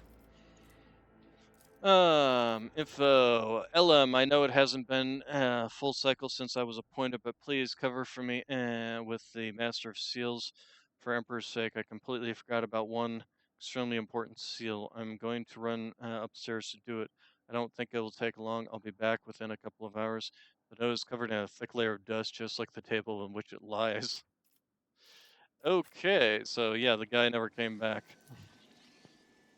Towers piling of papers and endless shelves heaving with ledgers evoke special reverence for the laws of the God Emperor in the heart of the servants of the Adeptus I always Administratum. keep my options open.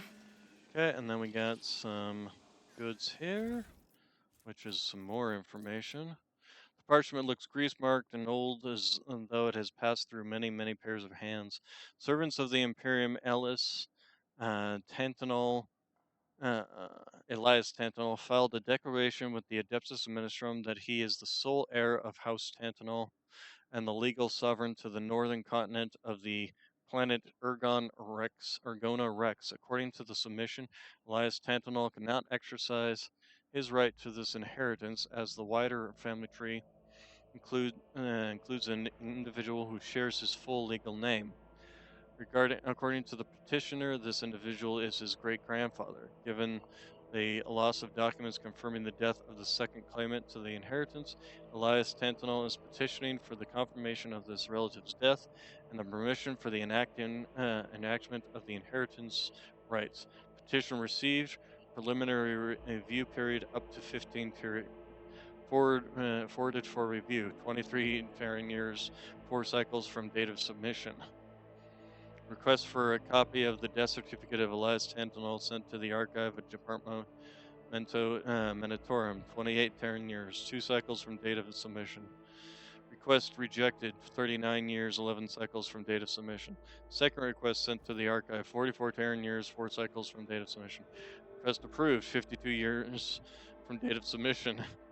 After 48 repeated petitions from Elias Tantanol, a third request was sent to the archive. 79 years late, 7 cycles from date of submission. Copy of death certificate of Elias Tantanol, great grandfather to petitioner received. 84 Terran years, 6 cycles from date of submission. Documents forwarded for formulation of decision granted permission for the enactment of the inheritance rights of Elias Tantanol, sole heir of the house and legal sovereign to the northern continent of the planet Ergonia Rex. 101 Terran years, 5 cycles from day of submission. Death of Elias Tantanol recorded by servants of Adeptus Administratum. Place of death, Q16, wills, legacies, and inheritance. Waiting hall, place of the Adeptus Administratum Dargonus. 106 Terran years, 2 cycles from date of submission. Death certificate of Elias Tantanol sent to the archive of the Departamento Menatorum, 114 years from date of submission. Petition for the enactment of inheritance rights following the death of Elias Santos and for the issuance of the copy of the death certificate received from deceased daughter Eliza Tantanol, 114 years from date of submission. Good lord. Good lord almighty. Alright,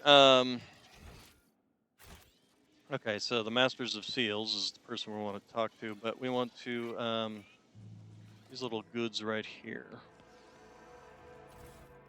Okay, so auditing the reissuance of the Great Tithe Payment Documentation GX75021 and GX76021 in the last 2,836 Terran cycles. Entries mentioned planet GX75021, 284,356 found, including copies. Entries involving planet GX76021, 1 found, including copies. A full list confirmed by the Adeptus Terrace of all planetary objects located within the territory of the illustrious rogue trader dynasty of Von Valencius was received 164 Terran cycles ago. After careful reconciliation of the data, it was found that the planetary object GX76021 has not been included in the collection of the Imperial Tithe for the last 2,836 Terran cycles.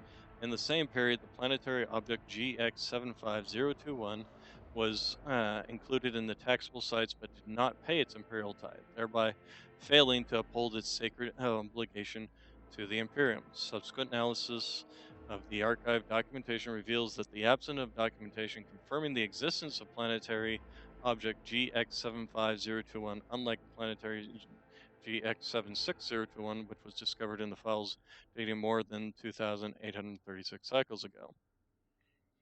Based on an internal inventory investigation, the Adeptus Administratum declares that any mention of planetary objects in GX75021 must be replaced with GX76021. The governor of the planet object GX76021 must pay the tithe for the preceding 2,836 Terran cycles within a period of no more than 50 Terran cycles.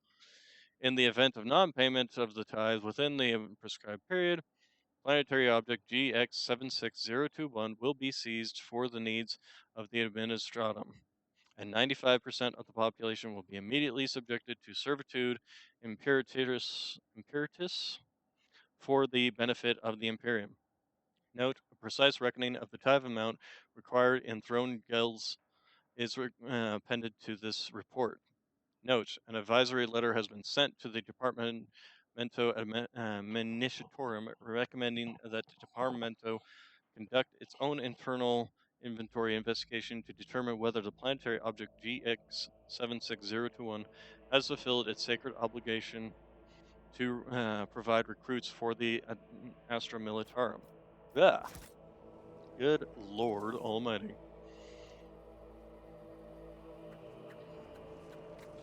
I wonder nothing ever gets done in the Administratum. Inkwells of the Alright, so we'll talk to the Master of Seals. An ancient-looking woman in a voluminous robe peers at you critically through her ocular lens when you descend into the bowels of her bureaucratic domain.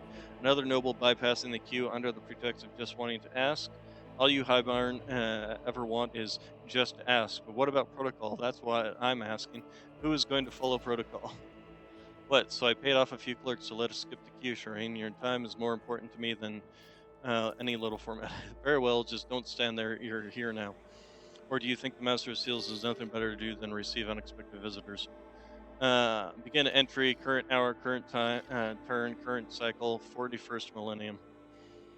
Metal manipulators immediately began feverishly clacking again, taking dictation. Tell me about the works of my companion wishes to obtain a Mercurium Tabulum Official. I think with her, it's better to just get straight to the point. Master peers over her ocular lens at Jay in disbelief. When she looks at you, I take it you are her sponsor. In that case, you must submit a written application in conformity with the template 404.01, as well as written permission for the processing and notarization of the personal data of your most sacred personage. Without it, I cannot issue Mrs. Hadari. Mr. Starry from the form for collecting the seals required to obtain the Mercatum Tabula Official, the certificate of official trade representative. At this words, the drops her seals. What seals? We discussed that when Von of Insolences has prepared the primary documentation. There's no way of getting around these formalities. Could you handle the paperwork on my behalf? I will pay. If I refuse, I'll just complete. The perfectly sharpened quill scratching pleasantly on the parchment, but for the first few minutes. The obscure phrasing, the footnotes, the amendments, you were forced to write out the same details over and over about you, the protectorate, Theodore von Valencia as J, and then also every living person who bears your family name. If you do not know all the required informants, you must complete supplementary forms. Oh, good lord. An hour passed. Master Seal nods in approval and stows the scroll within a tube labeled with your name. Next is the consent form for the processing and notarization of the personal data of your most sacred personage. Oh, good lord.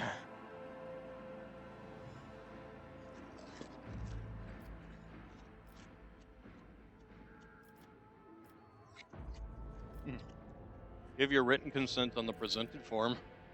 Another hour has passed. Protocol executed, application received, processed, approved. Service Skull taps out each of its words after its mistress pronouncements. Come on, esteemed Damara, what is that you were saying about seals? Here is your document, Mr. Sidar. Unfortunately, it does not yet have legal force. I can certify it as a sacred Mercantile once it has received 2 seals of approval. They are easy to obtain. In the Imperium Court Administratum, servitors have been handling such tasks for over 150 cycles. There is one servitor here on Dargonis and the Rogue Trader's Palace. The second is duty-bound to keep the seal in the Telecos Epsilon system. What can the seals not be affixed here in the Administratum? Let's see.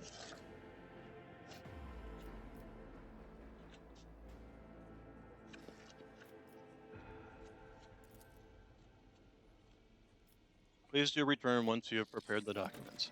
Good lord. Rise to the top, or get left in the dust. I'd rather go into battle against the orcs.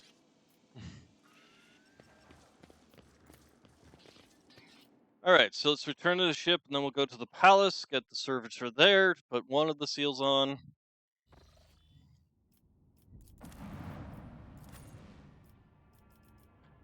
Actually, since I'm assuming the servitor...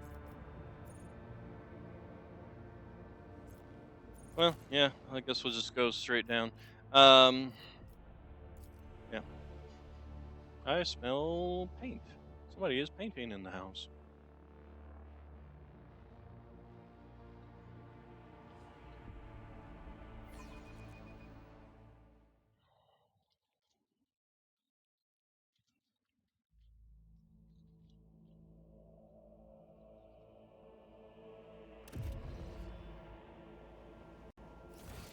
Alright, so I'm guessing not out here.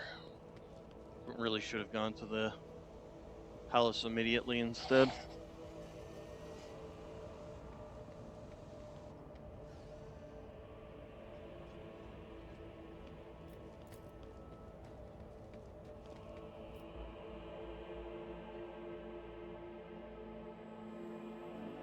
This character's portrait is target for ability. That's always nice to know. Alright, so probably in my office, I would bet.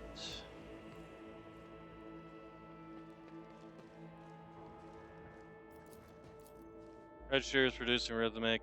Nope, not in my office, that's for sure. Not my bedroom. I wouldn't assume there'd be a servitor in here, but maybe in my little secret hideaway.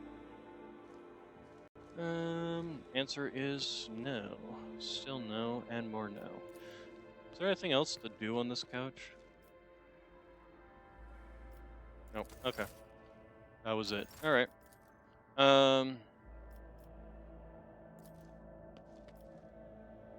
No. Okay. So possibly my scribe.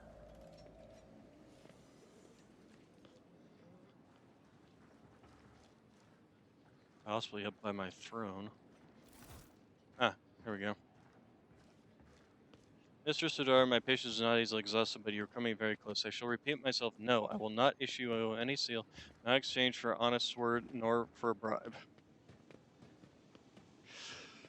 Uh, she's being very forthright. I can understand that. Last thing you want is a smuggler. However, game, seriously, move along. I can see the family resembles with Doubler now. You cannot see further than your own nose. My dear Clementia, it wasn't a bribe, I was a gift. Now, about the seal. Uh,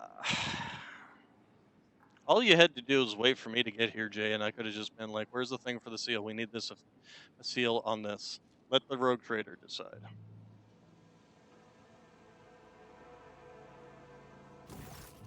Your ladyship, I apologize for this ugly scene, but might I ask you that you rein in Mistress Sardar and put a stop to her inflammatory actions towards me? As the Exalted One is my witness, Shireen, I have tried everything I could to spare you the unnecessary headache over the seals of the mercantile tabulate official. I even showed this aid with a temper worse than Sandstorm, the certificate with your signature, but your Chancellor merely kept batting me away with her flail of baseless denials. I suspect that the reason for this was nothing to do with my humble personage. Oh no, this is not about me at all. Well, I see. Well, Chancellor, will you tell us yourself or should I help you?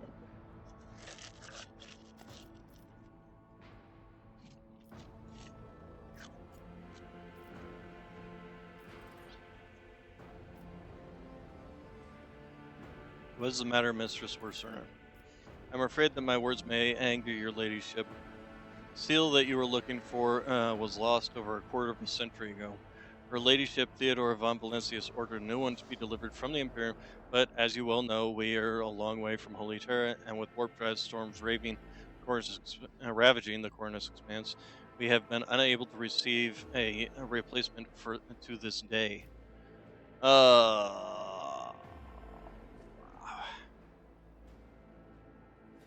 Oh, we found it apparently. But it's the Winter Scale coat of arms.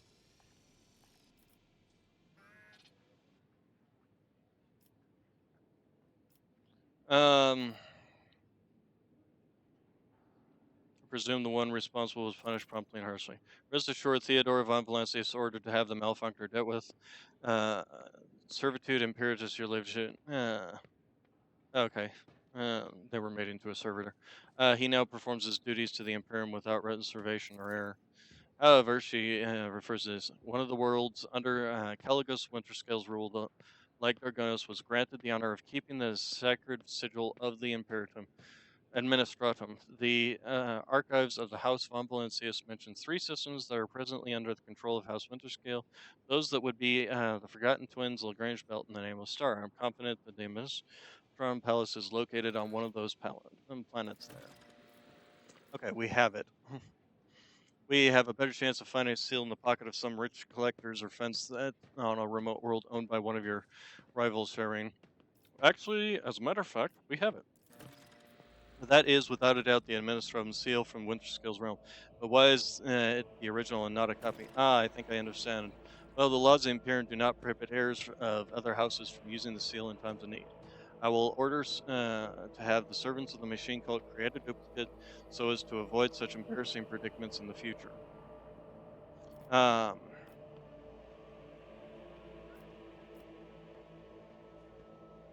There is something I must discuss with the Chancellor in private. Oh, by all means, I dare not waste any more of your time. Okay, let's take my leave. So, we have succeeded in this.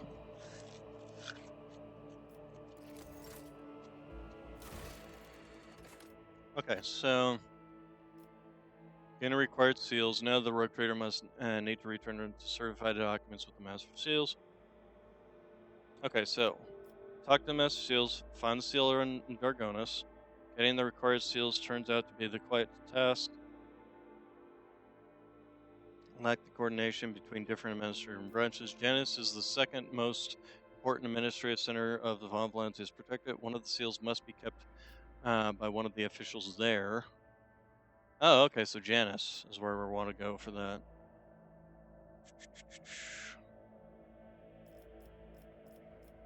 So we just need to go to Janus next. Okay, that's easy enough. Alright, that actually seems like a good stopping point. We actually got quite a bit done. We continue more of the Nemesis storyline there. And then we got the Navis Noblitz thing taken care of with Cassia, who's continuing to work with us. See if he's got anything further to say. Oh, okay. Alright, so we'll go ahead and return to our ship and then save our game there, and we'll call it there for today.